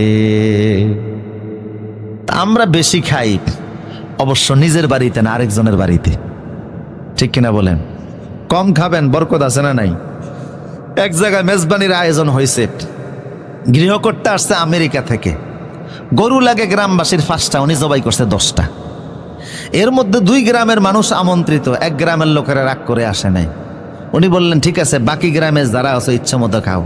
এরা ডাকলো, ফলাও খেয়ে আর লাভ কি, শুধু গোস্ত। এক লোক এমন খাওয়া খাইছে, এখন দম ছাড়তে পারে না, নাকের আগা দিয়া দম আসে আর যায়। শীতুয়া শুয়া উপরের দিকে মুখটারে কাট করে দিয়া আজরাইলে ডাকতে আছে। পরিস্থিতি বড় জঘন্য, যে কোনো সময় লাশ হইতে পারে। লোকজন বলল, জমিদার সাহেব আপনি যে আয়োজন করছেন, এত সম্মানের চাইতে আরো তো বেজ্জি দেওয়ার সম্ভাবনা বেশি। এই লোক যদি এখন মারা যায়, পত্র পত্রিকায় ফেসবুকে আপনার বিরুদ্ধে কথা উঠবে, তাড়াতাড়ি এরে সুস্থ করেন। উনি ডাক্তার ডেকে আনলেন, ডাক্তার ও চেহারা দেখা কয় বুঝতে পারছে একটু বেশি খেয়েছি আর কি, সমস্যা নাই, মাত্র 5 মিনিটের কাজ। আমি একটা ট্যাবলেট বানাইছি, তুমি যদি এটা গিলে ফেলো 5 মিনিটের মধ্যে ফ্যাট ক্লিয়ার হয়ে যাবে। উনি কয় ডাক্তার আমাদের কোনো আক্কল আছে? এত বড় ট্যাবলেটটা খাইতে ফেললে আমি তো গোশত আরেক টুকরে খাইতাম। হযরতে ওমর মদিনাতে একজন ডাক্তার গিয়েছিল, মিশরের বাচ্চা মুকাউকাস মদিনাতে ডাক্তার পাঠাইছে মদিনার মুসলমানদের চিকিৎসার জন্য। 6 মাস চেম্বার খুলে ডাক্তার বসেছিল, কোনো রুগী তালাশ করে পায় নাই। ওমরকে বলল, ওমর তোমাদের মদিনার মুসলমানরা কেউ অসুস্থ হয় না? ওমর বলল, শোনো আমরা সেই জাতি যারা রসুলের সুন্নত তরিকায় খাবার খাই।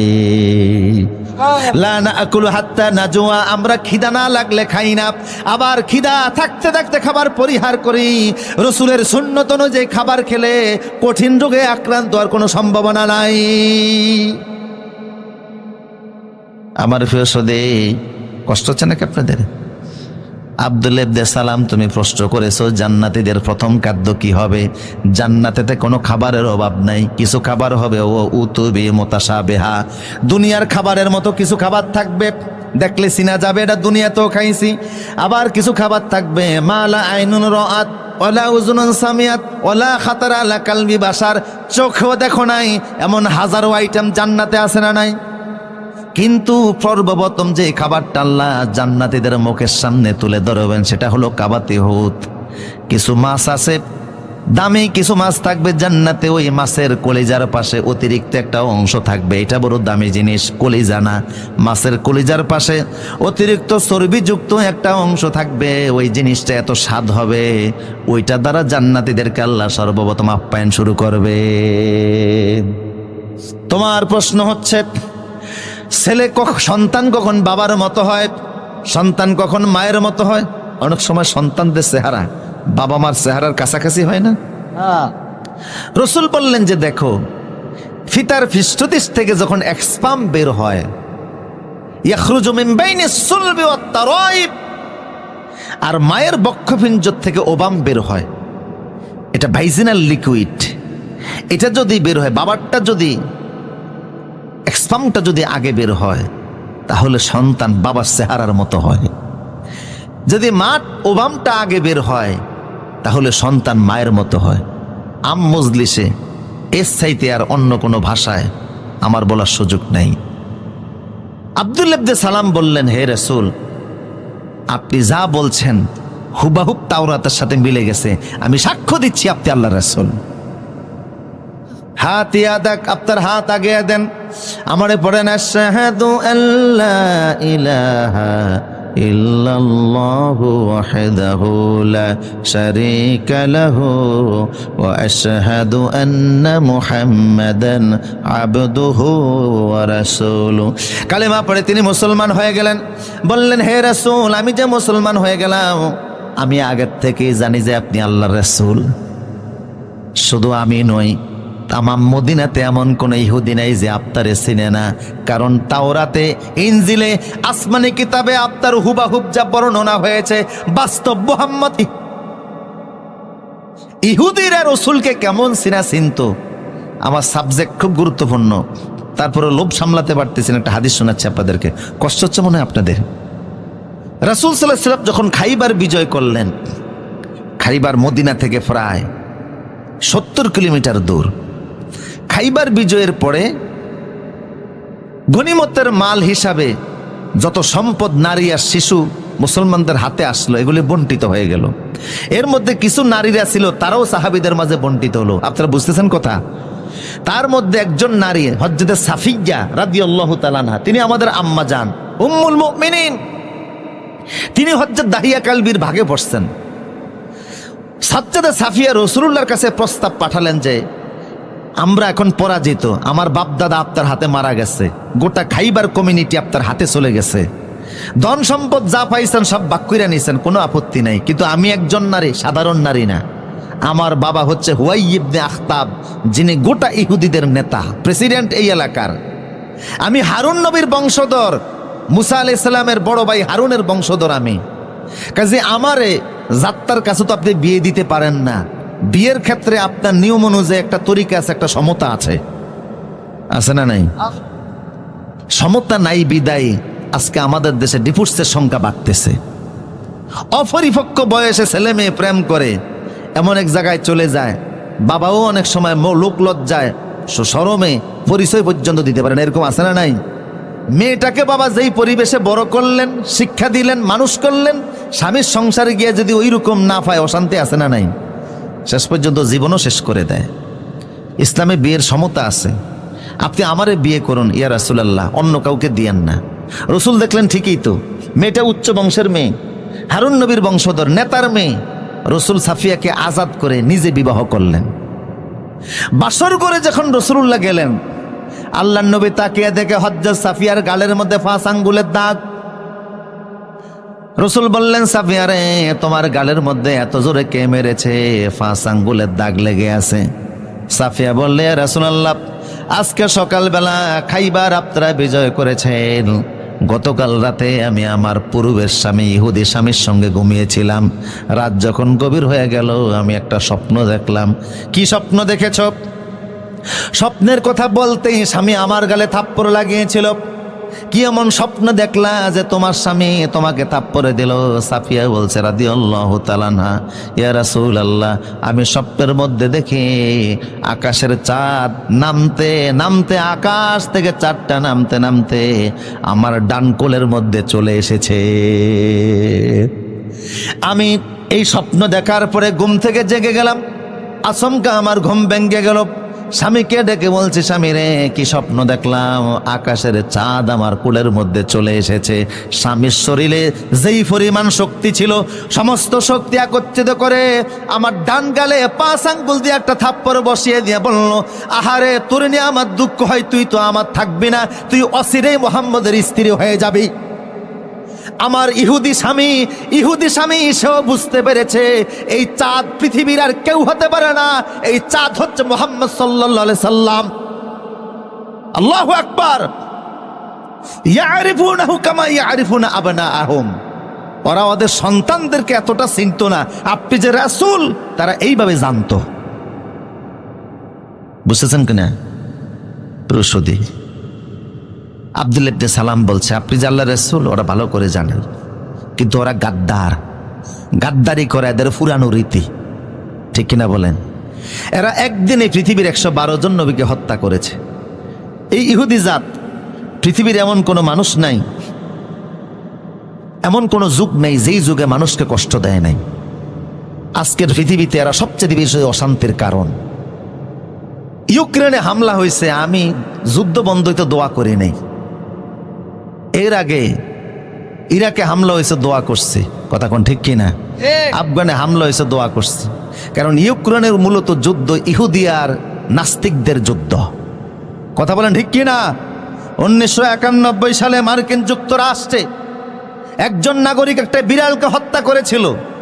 সেই অপরাধে ওই নাগরিকের বিরুদ্ধে মামলা হয়েছে মার্কিন যুক্তরাষ্ট্রে।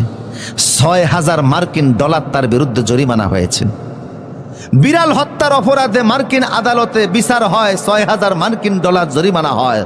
অথচ 2.5 বছরে ইতিহাসের জঘন্যতম নিকৃষ্ট পাপিষ্ঠ মিস্টার বুশ ইরাকে 18 লক্ষ মুসলমানকে হত্যা করেছে।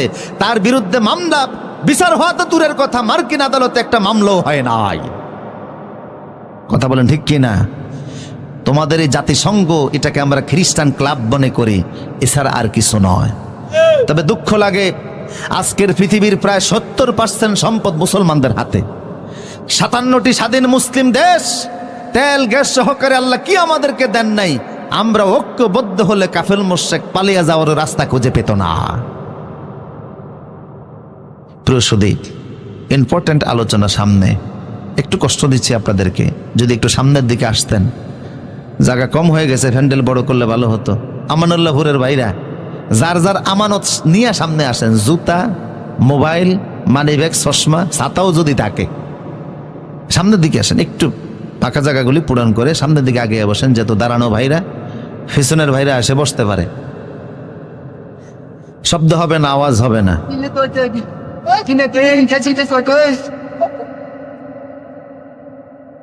ব্যাস, কোনো আওয়াজ হবে না। সবাই যার যার জায়গা নিয়ে বসে যায়। উচ্চকণ্ঠ বলিতে আল্লাহু আকবার। পুরুষ সূচিত আওয়াজ দিয়ে বলুন আল্লাহু আকবার। আমার প্রিয় সুদী, মনোযোগ আছে তো আপনাদের? আব্দুল ইবনে সালাম বলল, হে রাসূল, ওরা যদিও জানে তারপরও আপনাকে ওইভাবে তারা রিসিভ করবে না, কারণ এই গাদ্দারি তাদের পুরাতন অভ্যাস। কিছুক্ষণ পরে ইহুদিরা আপনার সঙ্গে সাক্ষাতে আসবে। আমি একটু আড়ালে যাই, লুকিয়ে যাই, পর্দার আড়ালে যাই। আপনি ওদেরকে ইসলামের আহ্বান জানাবেন, এরপরে আমার সম্পর্কে জানতে চাইবেন। দেখেন ওরা কি বলে। আব্দুল ইবনে সালাম একটু পর্দার আড়ালে গেলেন। কিছুক্ষণের মধ্যে ইহুদিদের বড় একটা দল রসুলের সঙ্গে সাক্ষাৎ করতে আসলো। কথা বুঝতেছেন কিনা? আবু আইয়ুব আনসারীর ঘরে আসলো। ওরা আসার পরে সব ইহুদিদের কাল্লা রসুল বলেন, ও ইহুদিরা, বলি আহলাল কিতাব তাআলাউ ইলা কালিমাতিন সাওয়াইন বাইনানা ওয়া বাইনাকুম আল্লা না'বুদা ইল্লাল্লাহ। ও ইহুদিরা, তোমরা তো জানো আমি আল্লাহর রাসূল, এতে কোনো সন্দেহ নাই। আমি কোরআনের সাথে করে নিয়ে এসেছি, সর্বশেষ নবী হিসাবে এসেছে, রাসূল হিসাবে এসেছে। ঈসা এবং মূসা ওনারা আমার ব্যাপারে সত্যায়ন করেছেন, ভবিষ্যৎবাণী করে গেছেন যে আমি আসব। আমি যখন এসেই গেলাম, তোমরা আমার হাতে হাত রেখে কালেমা পড়ে মুসলমান হয়ে জান্নাতি হয়ে যাও। ইহুদিরা বলল, না, বাপ দাদার ধর্ম ছাড়বো না। রসুল বললেন, এটা তোমাদের ব্যক্তিগত ব্যাপার। কথা বুঝেন কিনা? তবে তোমাদের মধ্যে কাইফা ফিকুমুর রাজুল আব্দুল ইবনে সালাম, তোমাদের না একজন নেতা আছে আব্দুল ইবনে সালাম, উনি কেমন মানুষ? সবাই বলল, ক্বালু হুয়া আখিয়ারুনা ওয়া আবুহু আখিয়ারুনা। আমাদের কমিউনিটির যিনি আব্দুল ইবনে সালাম, যার নাম আপনি বললেন, উনি আমাদের মধ্যে সবচেয়ে শ্রেষ্ঠ মানুষ, ওনার বাবাও সবচেয়ে শ্রেষ্ঠ মানুষ। ও আলামুনা ও আলামু আবুনা, তার বাবা আমাদের সমাজের সবচেয়ে বড় আলেম, উনিও আমাদের সবচেয়ে সমাজের বড় আলেম। আমাদের কমিউনিটিতে ইহুদি পাড়ায় ওনার চাইতে বড় আলেম কেউ নাই, সব ওনার চাইতে ভালো মানুষ আর কেউ নাই। রসুল বলেন, আচ্ছা, সে আব্দুল ইবনে সালাম যদি কালেমা পড়ে মুসলমান হয়ে যায়, তোমরা কি মনে করো? কয়, আল্লাহ হেরে মাফ করুক। এটা জীবনও হতে পারে না। আমাদের নেতা বুঝে কালেমা পড়বে, এমন সময় পর্দার আড়ালে লুকানো থেকে আব্দুল্লাহ ইবনে সালাম সামনে এসে বললেন, ইহুদিরা তোমরা সাক্ষী থাকো, আশহাদু আল্লা ইলাহা ইল্লাল্লাহু ওয়াহদাহু লা শারীকা লাহু ওয়া আশহাদু আন্না মুহাম্মাদান আবদুহু ওয়া রাসূলুহু। আব্দুল্লাহ ইবনে সালাম কালেমার ঘোষণা দিলেন, আল্লাহু আকবার। এখন ইহুদিরা চিৎকার মেরে উঠলো, কয় হুয়া শাররুনা ও আবু শাররুনা, হে মোহাম্মদ এর চাইতে নিকৃষ্ট মানুষ আমাদের সমাজে আর কেউ নাই, এর চাইতে মূর্খ লোক আর কেউ নাই। রসুল কয়, একটু আগে কইলা কি, এখন কও কি? কথা বুঝেন কি না? একটু আগে না বলছো এর চাইতে ভালো মানুষ আর কেউ নাই, এর চাইতে ভালো আলেম আর কেউ নাই, এখন কও এর চাইতে জাহেল আর কেউ নাই, এর চাইতে মূর্খ লোক আর নিকৃষ্ট লোক আর কেউ নাই। তার মানে আমার দলে থাকলে অনেক বড় কিছু, আমার দলে না থাকলে অন্য কিছু। আমার দলে থাকলে বয়স যদি 40 হয়, হেত মুক্তিযোদ্ধা। কথা কয় না কা? আমার বাড়িতে একজন আছে, আমার আব্বা মুক্তিযোদ্ধা ছিলেন, আলহামদুলিল্লাহ। আর আমার বিপক্ষে থাকলে যদিও দেশের জন্য, মানুষের জন্য, কোরআনের জন্য অনেক খেদমত করেছে, তারপরেও তার বিরুদ্ধে তোকমা আছে না নাই? হে রাসূল, এটা ওদের পুরাতন রীতি, বুঝেন না আপনারা কথা? এটা ওদের পুরাতন অভ্যাস, পুরাতন রীতি। ইয়া রাসূলুল্লাহ, আল্লাহ রসুল বললেন, আব্দুল্লাহ ইবনে সালাম ঠিক আছে, এরা যেহেতু হই হাল্লা শুরু করলো, রসুল ওদেরকে বের করে দিলেন, যাও চলে যাও, তোমাদের অভ্যাস আগেরটাই পরিচয় দিয়েছ, কিছুক্ষণ আগে কি বলেছো, এখন কি বলতেছো, তোমরা নিজেরাই স্ববিরোধী। কথা বুঝেন কিনা? এই পর্যায়ে এসে আমি এখন যা বুঝাতে চাই, আছেন আমার সাথে? এই আব্দুল্লাহ ইবনে সালাম উনি কালেমা পড়লেন, সহিভাবেই পড়লেন, ওনার সাথে আরো একদল ইহুদি সবাই কালেমা পড়ে মুসলমান হয়ে গেছে। আব্দুল্লাহ ইবনে সালাম এমন খাঁটি মুসলমান হলেন, আল্লাহ রাসূল এক হাদিসে বললেন, ওহুয়া আশিরুন মিন আশারাতিন মিন আহলিল জান্নাহ, জান্নাতের যদি 10 জন লোকের লিস্ট করা হয়, ওই জান্নাতের 10ম ব্যক্তি হলো আব্দুল্লাহ ইবনে সালাম। জান্নাতি যদি 10 জন লোকের লিস্ট করা হয়, ওই 10 জন লোকের একজন হলো আব্দুল্লাহ ইবনে সালাম। অথচ সে আব্দুল্লাহ ইবনে সালামের বিপক্ষে আল্লাহ সূরা বাকারার 208 নম্বর নাজিল করলেন। কি করছে আব্দুল্লাহ ইবনে সালাম? কেন আল্লাহ তাদেরকে ধমক দিয়ে সূরা বাকারার 208 নম্বর আয়াত নাজিল করলেন? বুঝতেছেন কথা?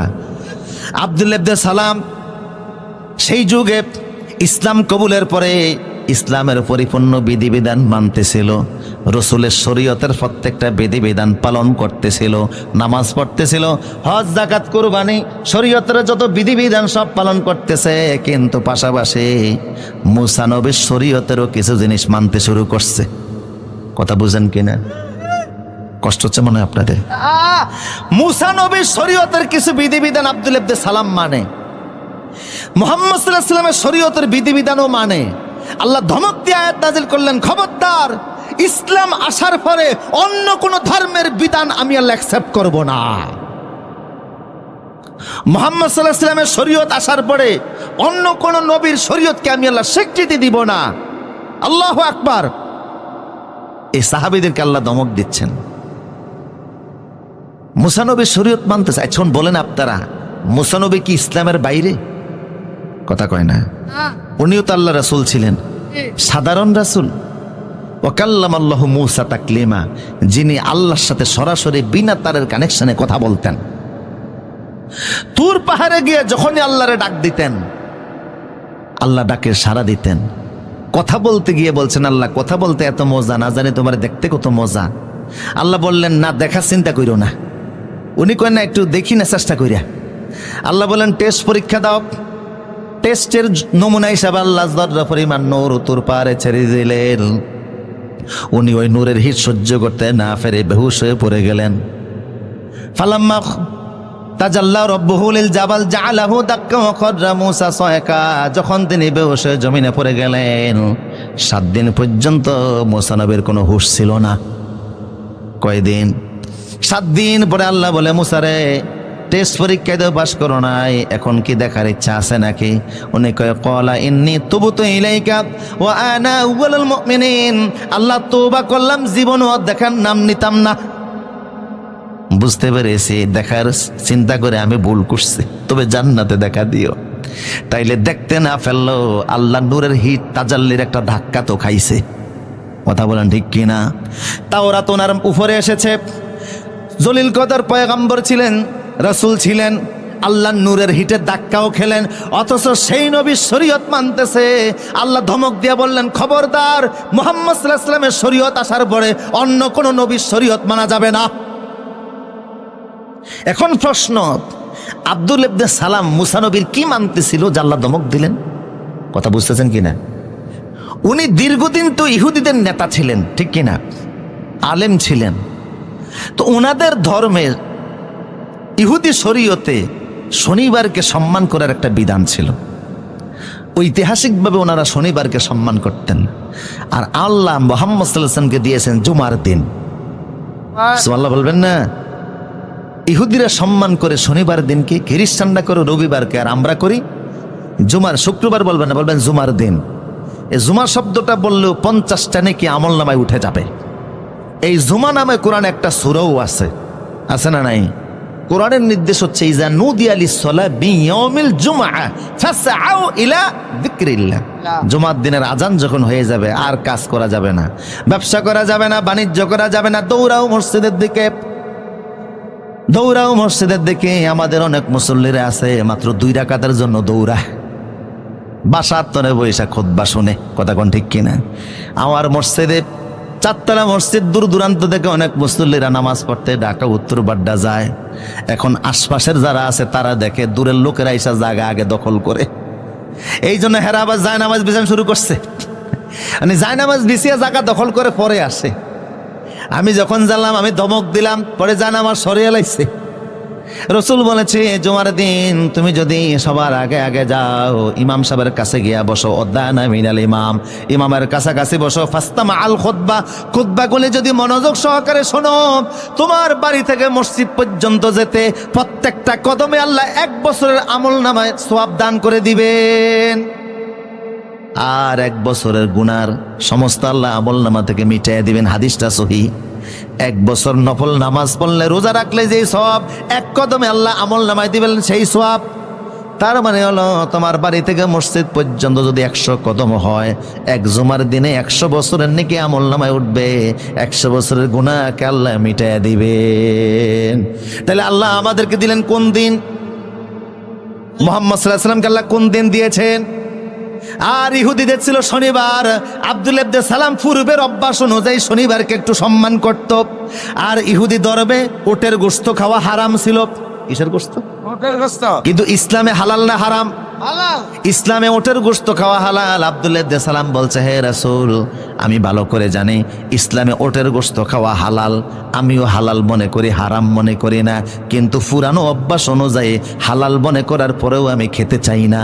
এই কারণে আল্লাহ এই মাত্র 2টি কারণে ধমক দিয়ে বললেন, খবরদার, ইসলামে যেহেতু উটের গোশত হালাল করা হয়েছে, পূর্বের অভ্যাস অনুযায়ী এটাকে বাদ দেওয়া যাবে না।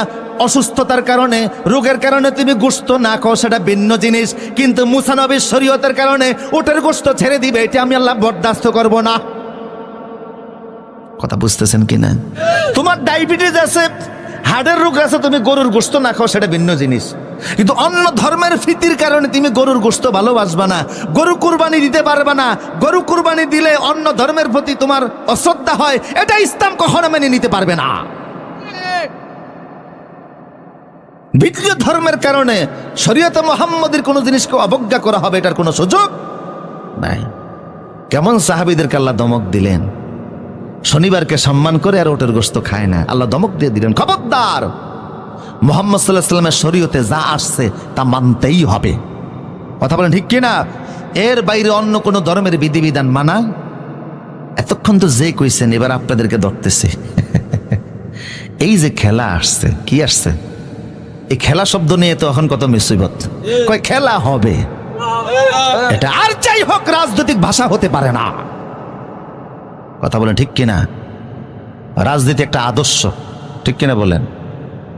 এখন আর্জেন্টিনা আর ব্রাজিল খেলতেছে না? আমার দেশের 30 লক্ষ শহীদের বিনিময়ে দেশ স্বাধীন হলো।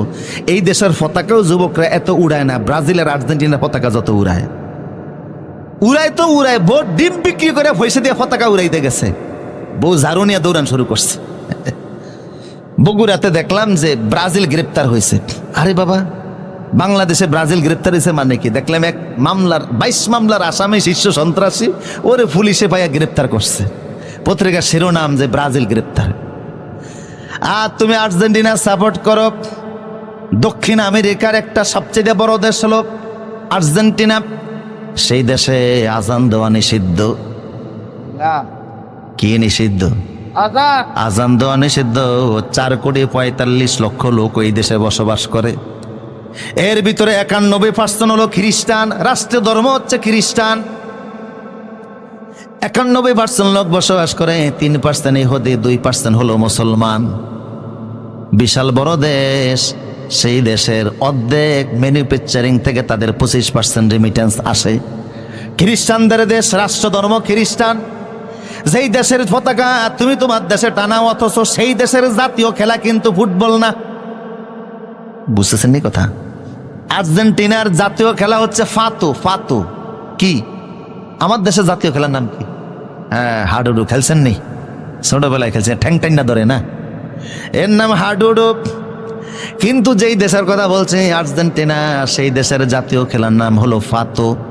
এটা ঘোড়ার উপরে দাঁড়িয়ে বৈশা বৈশা খেলতে হয়, কম্বিনেশন মার্ক খেলা। সারা পৃথিবীতে তারা খেলার ফুটবলে পরিচিত।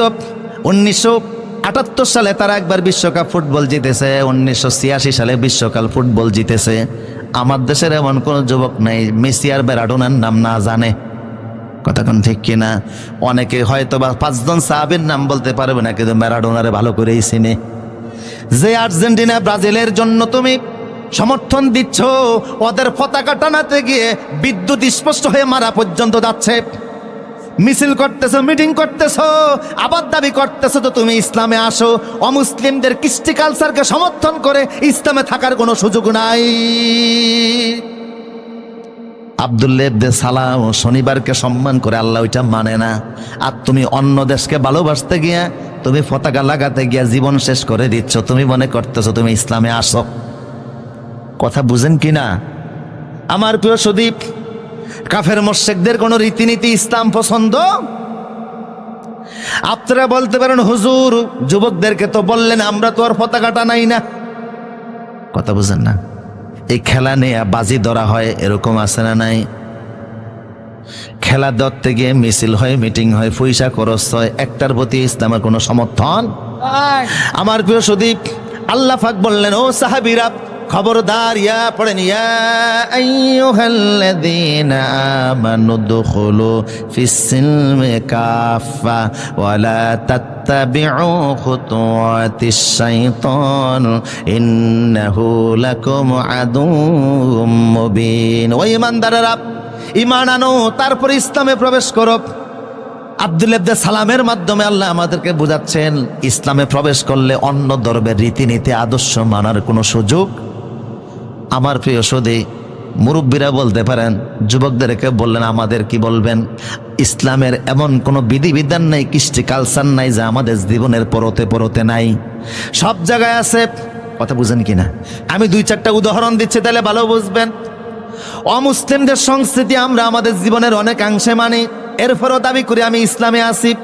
উদাহরণস্বরূপ মনে করেন আমরা খাবার খাই, খান কিনা? খাবার খাইতে গেলে খাবার কিনা লাগে কিনা? রাসূলুল্লাহ কিন্তু খাবার কিনতেন মক্কায়। হয়তোবা আবু জেহেল যেই দোকান থেকে চাউল কিনতো, রাসূলও সেই দোকান থেকেই চাউল কিনতেন। কথা বুঝেন কিনা? আবু জেহেল হয়তোবা যে দোকান থেকে আটা কিনতো, রাসূলও সেই দোকান থেকে আটা কিনতেন। এতে কিন্তু আবু জেহেল অমুসলিমদের অনুসরণ হয় না। বিষয়টা এমন না যে আবু জেহেল উতবা সাইবা যেই দোকান থেকে বাজার করবে, যেই মার্কেট থেকে সদাই কিনবে, মুসলমান সেই মার্কেট থেকে কিনতে পারবে না। তাই রাসূল সিরিয়া থেকে বাতাইন না খাইতেন, ঘটনাটা এমন না। বরং একই দোকান থেকে হয়তোবা কিনতেন, একই বাজার থেকে কিনতেন। চাউল কেনার মধ্যেও কোনো অসুবিধা নাই, কাপড় কেনার মধ্যে কোনো অসুবিধা নাই, সদাই কেনার মধ্যে অসুবিধা নাই। অসুবিধা হলো খাওয়ানোর মধ্যে। খাইতে গেলে আমার একটা কালচার আছে, সংস্কৃতি আছে, ওদেরও একটা কালচার। যখন মুসলমান খাইতে যায়, রাসূল বলেন আমার সংস্কৃতি হলো কুল বিসমিল্লাহ। যখন তোমরা খাবার খাবা তখন তোমরা বিসমিল্লাহ বলে খাবার খাও। কিন্তু আবু জেহেলরা যখন খাবার খাইতো, ওরা বলতো কুল বিসমিল উজ্জা বিসমিল্লাহ, ওরা উজ্জার নামে, লাতের নামে, কৃষ্ণের নামে, ভগবানের নামে, গডের নামে খাবার খায়, আর মুসলমান খায় কার নামে? এই হচ্ছে পার্থক্য।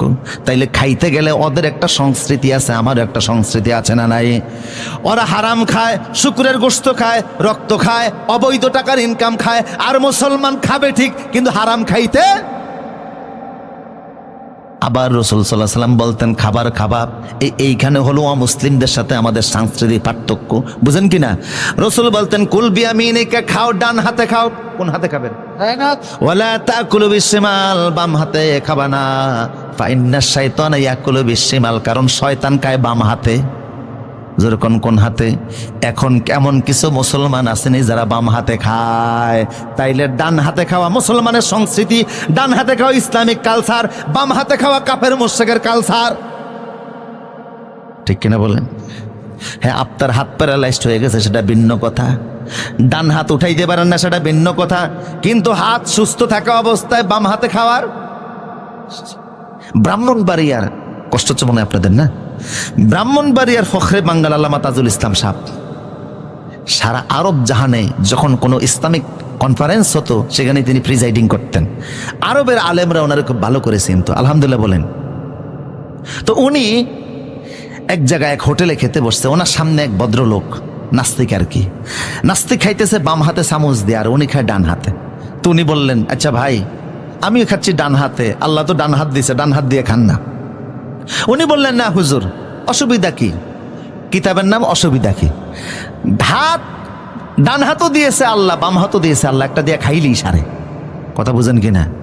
ডান হাতও আল্লাহ দিয়েছে, বাম হাতও আল্লাহ দিয়েছে, একটা দিয়া খাইলেই সারে। তো হুজুর বললেন, মুখও তো আল্লাহ দুইটা দিছে, এটা উপরের মুখ, একটা নিচের মুখ, একটা দিয়া খাইলেই সারে। উনি বলেন, না হুজুর, এটা কি বললেন? উপরের মুখ হচ্ছে খাওয়ার জন্য, নিচের মুখ হচ্ছে যাওয়ার জন্য।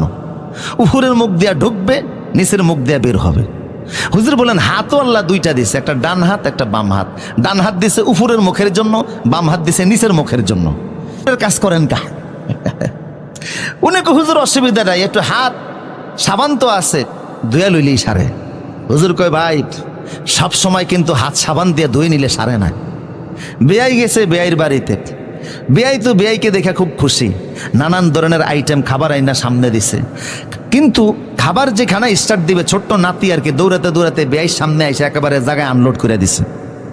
কথা বুঝেন কিনা? এখন এইটা সামনে রাখা অবস্থায় খাইতে কি রুচিতে আসে? বেয়াই হয়ে গেছে পেরেশান। এখন কোদাল ভাই কই? কয় কোদাল আর করতেন ভাবো, এটা আনতে গেলেও সময় লাগবে। ওই তো ডাউলের যে চামচটা ছিল এটা তো কোদালের মতোই, চিনেন না? ডাউলের চামচ এটা কোদালের মতো না? ওইটা দিয়া টান দিয়া উঠাইয়া জায়গা মতো ফেলে দিয়া ওইটারে কলের তনে পানি দিয়া ধুইয়া একেবারে কেয়ালেমন ডিটারজেন্ট পাউডার দিয়া ধুয়ে নিয়ে আসছে। কয় বেয়াই সব কি করেন? কয় ধুয়াই নিয়ে এসে সাবান দিয়া। কয় বেয়াইও যতই সাবান দিয়া তখন আমার রুচিতে আসবে না। তো বোঝা গেল সবসময় সাবান দিয়া ধুইলেও কি হয় না, রুচিতে আসে না। কথা বুঝতেছেন কিনা? তো ডান হাতে খাওয়া এটা ইসলামের সংস্কৃতি, বাম হাতে খাওয়া এটা কাফের মুশরিকদের সংস্কৃতি। তাইলে বোঝা গেল আমাদের খানার মধ্যেও ইসলাম এবং অমুসলিমের বিধান আছে না নাই? আবার খানা যখন শেষ হয়ে যাবে, মুসলমান খাওয়া শেষে বলবে আলহামদুলিল্লাহিল্লাযী আতামানা ওয়া সাকানা ওয়া জাআলনা মিনাল মুসলিমিন। বলছি, একবার বলছি, আর আসার জায়গা নেই। একবার বলছিলাম এদিকে কিছু জায়গা আছে, আর বাস বসেন, জায়গায় বসে থাকেন। নাড়াচাড়ায় সমস্যা হয়, সঙ্গীত হবে তখন নাড়াচাড়া দিয়েন। আমার দিকে তাকান, ডিস্টার্ব দেওয়া যাবে না। উচ্চকণ্ঠ বলেন আল্লাহু আকবার। বাস আজকের ওয়াজ দাঁড়িয়েই শোনেন। কষ্ট হচ্ছে না তো আপনি? ইনশাল্লাহ দাঁড়িয়েই যদি কিছু ওয়াজ না শুনতে পারে, এরা ইসলাম বিজয় করবে কেমনে? সামনে তো কঠিন দিশা আসতেছে। কথা বলে ঠিক কিনা? ইসলামের জন্য যদি এক সাগর বুকে রক্ত দিতে হয়, রাজি আছে না নাই? কারা আছে হাত তুলে দেখো।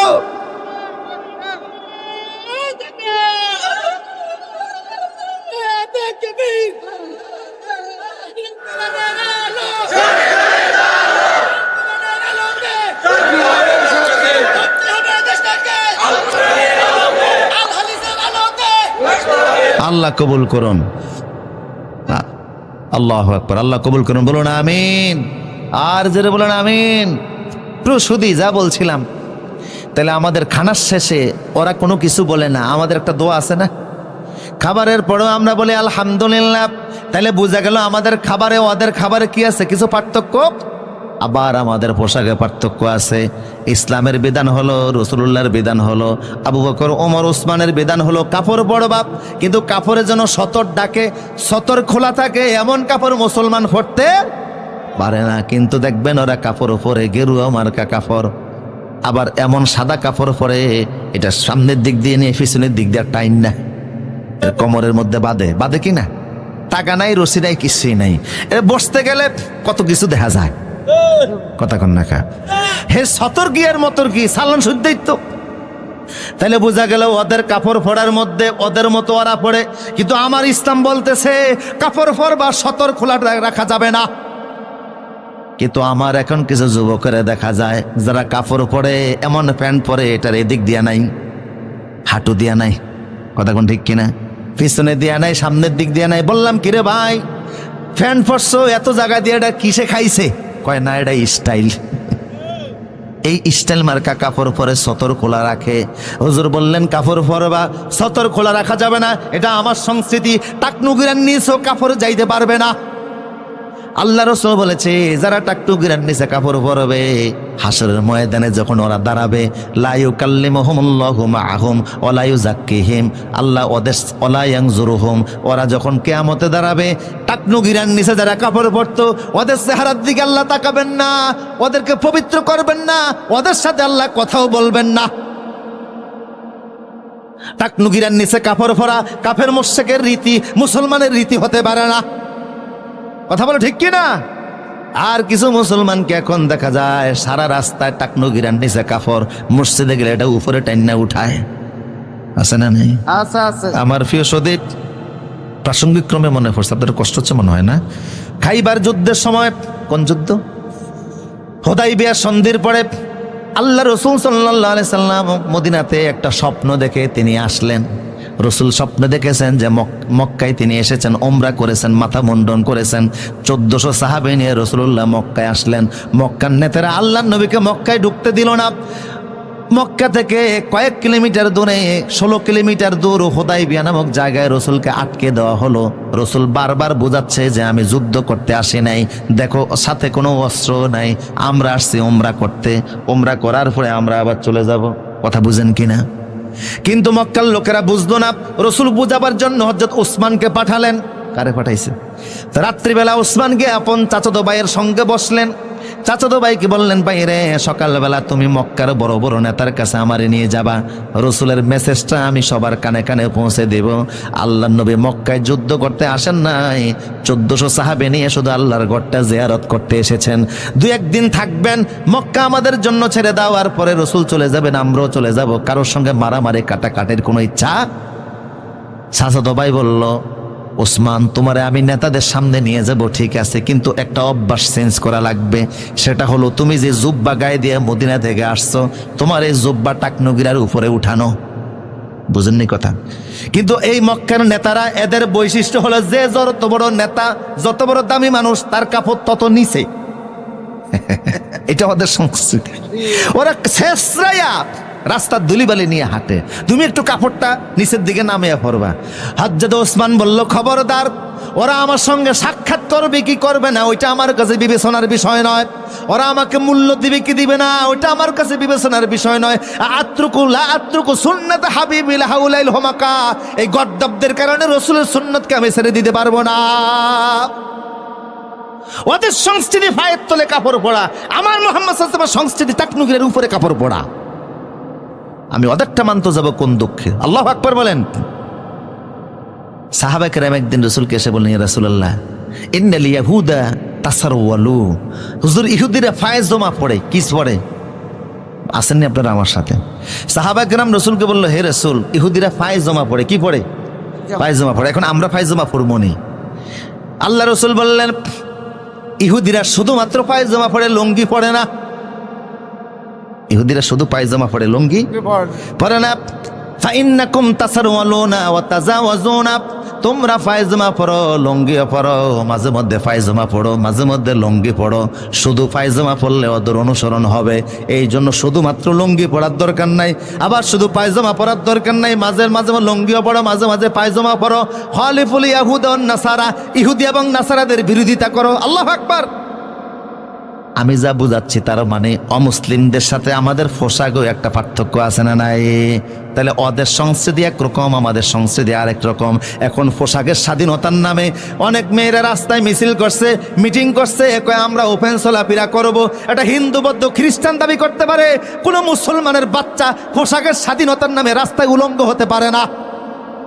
আর পোশাকের স্বাধীনতার নামে যদি সে রাস্তায় উলঙ্গই চলতে চায়, তাহলে মুসলমান বলার কোনো সুযোগ নাই। কথা বলো ঠিক কিনা? আব্দুল ইবনে সালামকে আল্লাহ ধমক দিচ্ছে, তুমি কে? তুমি কে? সাহাবী যিনি 10 জনের একজন জান্নাতি, তারে আল্লাহ ধমক দিচ্ছে, ঈমান আনছো, ইসলামে ঢুকো, তোমার বাপদাদার শরীয়ত মানলে ইসলাম চলবে না। কথা বলো ঠিক কিনা? আরো আসে, আর কয়েকটা উদাহরণ দেয়, আপনাদের কষ্ট হচ্ছে না তো? তৎকালীন সমাজে আরবে সবাই দাড়ি রাখতো। কি রাখতো? পৃথিবীতে ওই আমলে এমন কোন পুরুষ ছিল না যার মুখে দাড়ি ছিল না। কথা বুঝতেছেন কিনা? আবু জেহেলের মুখে যে দাড়ি ছিল, এরকম এই পর্যন্ত ছিল ওর দাড়ি। এই জন্য বদরের যুদ্ধ যখন মারা গেছে, এক পর্যায়ে সাহাবী যখন দেখে ওরা ধরতে পারতেছে না, দাড়ি দৈর্ঘ্য টাইনা উড়াইছে। এরপরে যখন দেখে কল্লা ফিসলিয়ে যাচ্ছে, তখন কানের মধ্যে হযরত আব্দুল ইবনে মাসউদ তলোয়ারের বাট ঢুকাইছে, এক কান দিয়ে ঢুকে আর এক কান দিয়ে বাইর করে এরপরে লয়ে গেছে। আবু জাহেলের দিচ্ছে, তা আমাদের অসুবিধা কি? আরো বেশি দেওয়ার দরকার ছিল। আচ্ছা, যাই হোক, প্রসূদীপ ওই আমলে সবার দাড়ি ছিল, কিন্তু ইহুদি খ্রিস্টানরা মুসেরে লম্বা করে দিত আর দাড়িরে তারা কাটতো, প্রতিদিন কাটতো, দাড়ি খাটো করতো আর মুসেরে। আল্লাহ রাসূল বললেন ইফাউল লুহাব, বুখারী শরীফের 880 হাদিস, ইফাউল লুহা ওয়া কাসসু শাওয়ারিব। রাসূল বললেন তোমরা দাড়িরে আল্লাহর ওয়াস্তে মাফ করো। রাসূল বলেন নাই তোমরা দাড়ি রাখো, দাড়িকে লম্বা করো। রাসূল বলেন নাই দাড়িকে লম্বা করো। রাসূল বলেন আল্লাহর ওয়াস্তে দাড়িরে ক্ষমা করো। দাড়িরে কি করো? কথা কয় না। দাড়ির সঙ্গে কি অপরাধ করলেন? দাড়িরে ক্ষমা করা লাগবে। তার মানে হলো ইহুদি খ্রিস্টানরা প্রতিদিন দাড়ি কাটে, তুমি প্রতিদিন দাড়ি কাটবা না, তুমি দাড়িরে ক্ষমা করো, দাড়িকে ছেড়ে দাও। সুবহানাল্লাহ। ওদের মতো তুমি করতে যেও না। অকাস্য শাওয়ার, এবার মুসকে খাটো করো, মুস খাটো করো, দাড়িকে ছেড়ে দাও। আবার রাসূল বললেন সাহাবীরা যাদের দাড়িগুলি সাদা হয়ে গেছে, পেকে গেছে, চুলগুলি সাদা হয়ে গেছে, পেকে গেছে, হাম্মিরু ওয়াসফিরু, তোমরা যদি মনে করো সাদা চুলকে কালারিং করবা, সাদা দাড়িকে কালারিং করবা, তাহলে লাল রং লাগাও অথবা হলুদ রং লাগাও। ওয়াস্তানিবু সাওয়াত, কালো রং লাগেও না, কারণ দাড়ি এবং চুলে কালো রং লাগানো ইহুদি খ্রিস্টানদের রীতিনীতি। এখন অনেক মুসলমান আছে সেলুনের মধ্যে বৈশা দাড়ি আর চুলেরে কি করে? সাদা ডারে। তুমি কেন কালো করলা? তোমার দাড়ি আল্লাহ সাদা বানাইছে কেন তুমি তো জানো না? সাদা দাড়ি মানে হচ্ছে মৃত্যুর প্রস্তুতি। কথা কয় না। সাদা চুল মানে হলো মৃত্যুর প্রস্তুতি। এটা আল্লাহ ইচ্ছা করে ইব্রাহিম নবীর মাধ্যমে দিয়েছেন। ইব্রাহিম নবীর আগে বহু মানুষ বছর হায়াত পেয়েছে, ওদের দাড়িগুলি কাঁচা ছিল। আদম আলাইহিস সালাম 1000 বছর হায়াত পেয়েছেন, মরণের সময় দাড়িগুলি কাঁচা ছিল। আদমের দাড়ি কি ছিল? হযরত যুলকারনাইন 1600 বছর হায়াত পেয়েছেন, মৃত্যুর সময় দাড়িগুলি কাঁচা ছিল। হযরত নূহ আলাইহিস সালাম 1450 বছর হায়াত পেয়েছেন, মরণের সময় দাড়িগুলি কাঁচা ছিল। কিন্তু হযরত ইব্রাহিম আলাইহিস সালাম মাত্র 200 বছর হায়াত পেয়েছেন, ওনার মরণের সময় দাড়িগুলি পাকা ছিল। ইব্রাহিম নবীর মাধ্যমে পৃথিবীর মানুষের দাড়ি আল্লাহ সাদা বানাচ্ছেন। আল্লাহ বোঝাচ্ছেন ইব্রাহিম, এটার মাধ্যমে আমি আল্লাহ দাড়ি সাদা করলাম, মানে মৃত্যুর প্রস্তুতি নাও। আল্লাহু আকবার। তা আল্লাহ কয় তুমি মৃত্যুর প্রস্তুতি নাও, আর তুমি যাইতেছো জোয়ান হইতে। তার মানে আল্লাহর জিনিসের তুমি বৃদ্ধাঙ্গুলি দেখাচ্ছ। কথা কোন ঠিক কিনা? আবার কালো দাড়িরেও লাল বানানো যাবে, যেটা কালো আছে কালোই থাকবে, সাদা হইলে আপনি কালারিং করেন, লাল বানান অথবা হলুদ বানান, কিন্তু কালো দাড়িরে কালো চুলেরে কালারিং করা যাবে। আমার অনেক যুবকরা সেলুনে গিয়ে কালারিং চুল করে, এরকম আছে না নাই? দোকানে গিয়ে বলে মেসির মতো চুল রেখে দাও, রোনালদোর মতো রেখে দাও, রিবাল ধর্ম লিখে দাও, তুমি মুসলমান আদর্শ মানতেছে কারে? আমার প্রিয় সদে, সুতরাং চুল দাড়ি তো অমুসলিমদের আদর্শ মানা যাবে? রাসূল সব জায়গায় বিরোধিতা করছে। আজকে আমাদের জীবনের সকল ক্ষেত্রে ইহুদি খ্রিস্টানদের অনুসরণ, রাসূল বিরোধিতা করছেন সব জায়গায়।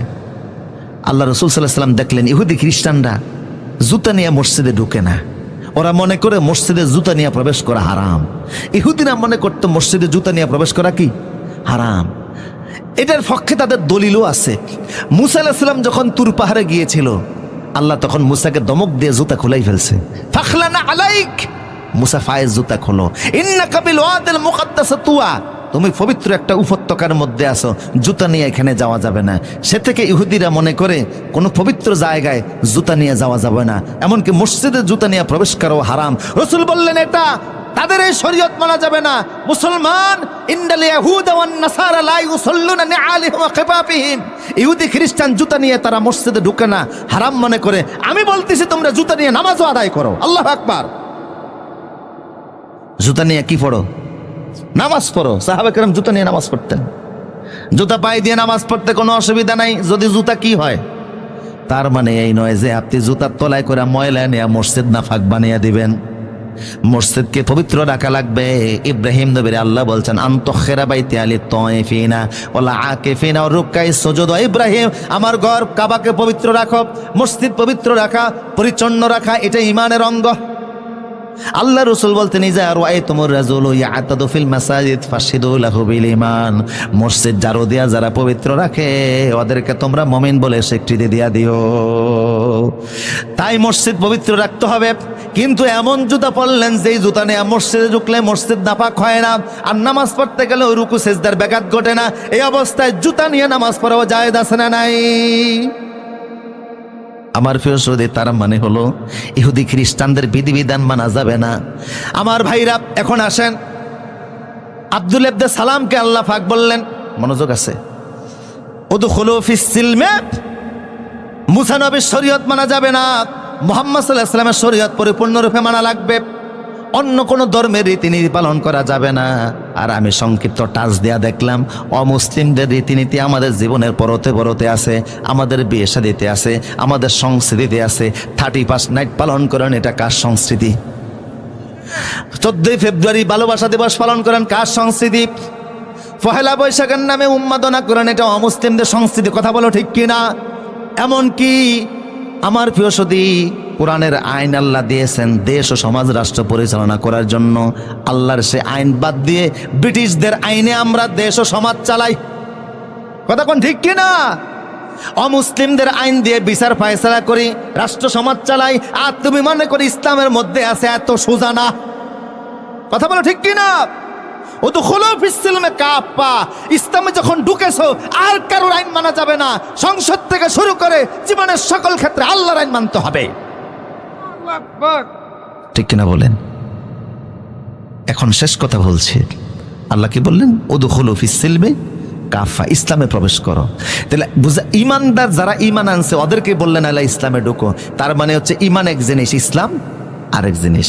এখন ইমান কি আর ইসলাম কি? সংক্ষেপ বলছি, 2 মিনিটের ভিতরে বলছি। ইমান শব্দের অর্থ হচ্ছে বিশ্বাস। ইমান শব্দের অর্থ কি? আল্লাহর প্রতি বিশ্বাস, আখিরাতের প্রতি বিশ্বাস, পরকালে বিশ্বাস, নবী রাসূলে বিশ্বাস, তাকদীরে বিশ্বাস।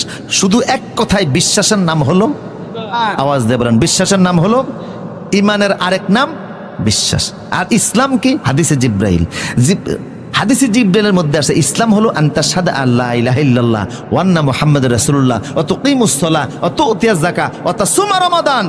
ইসলাম মানে হচ্ছে আল্লাহ এবং রসুলে বিশ্বাস করা, নামাজ প্রতিষ্ঠা করা, যাকাত দেওয়া, হজ পালন করা, অর্থাৎ ইসলামের যাবতীয় আদেশ পালন করা। সুবহানাল্লাহ। তাহলে কোরআন ও সুন্নাহর যাবতীয় আদেশ পালনের নাম হলো ইসলাম, শুধু বিশ্বাসের নাম হলো ঈমান। কথা কোন ঠিক কিনা? তো যারা শুধু বিশ্বাস করে বসে আছে এদের ঈমান আছে, কিন্তু ইসলামের বিধিবিধান পালন না করলে ইসলামে ঢুকছে নি। কথা বলেন না? তাই আমাদের সমাজে এখন মুসলমান, ইসলাম যারা পালন করে এরা হলো মুসলিম, ঈমান বিশ্বাস যারা আনছে এরা হলো মুমিন। আমাদের সমাজে এখন মুমিন বেশি না মুসলিম বেশি? কথা কন না, মুমিন বেশি। কথা কোন ঠিক কিনা? শুধু বিশ্বাসের নাম হলো ঈমান, আর ইসলামের যাবতীয় পালন করার নাম হলো ইসলাম। আমাদের সমাজ এখন ইমানদার বেশি, মুসলমান আমরা কয়জন? কোরআন ও সুন্নাহর যাবতীয় বিধিবিধান পালন না করা পর্যন্ত ইসলামে প্রবেশ হয় না। যখন আমরা আল্লাহর কোরআনের সব বিধান মানব, তখন আমি ইসলামের সকল কিছু মানতে লাগলাম, আমি খাঁটি মুসলিম হয়েছি। কথা কোন ঠিক কিনা? এই জন্য ইমানদারের বহু উপরে মুসলিমের দাম। আমরা ইমানদার হইতে পারছি, মুসলিম হতে পারি নাই। তাই আল্লাহ বললেন আগে ইমান আনো, তারপর ইসলামে প্রবেশ করো। আগে হচ্ছে ইমান, পরে কি? ইসলাম। ওয়ালা তাত্তাবিউ খুতুওয়াতিশ শয়তান, কাফের মুশরিকদের অনুসরণ করো না, সে তোমাদের প্রকাশ্য শত্রু। আল্লাহ আমাদের সবাইকে এই সূরা বাকারার 208 নম্বর আয়াতের ভিত্তিতে যে কথাগুলি বলেছে আমল করার তৌফিক দান করুন। আজকের প্রধান মেহমান তিনি কিছুক্ষণের মধ্যে আসবেন, হুজুরের আলোচনাগুলি শুনে যাবেন। আমার অত্যন্ত শ্রদ্ধা। আমার যদি কেউ বাংলাদেশে জিজ্ঞেস করে আপনার প্রিয় আলোচক কারা, প্রথম তো আমি বলবো মাজলুম, কোরআনের 60 বছরের মুফাসসির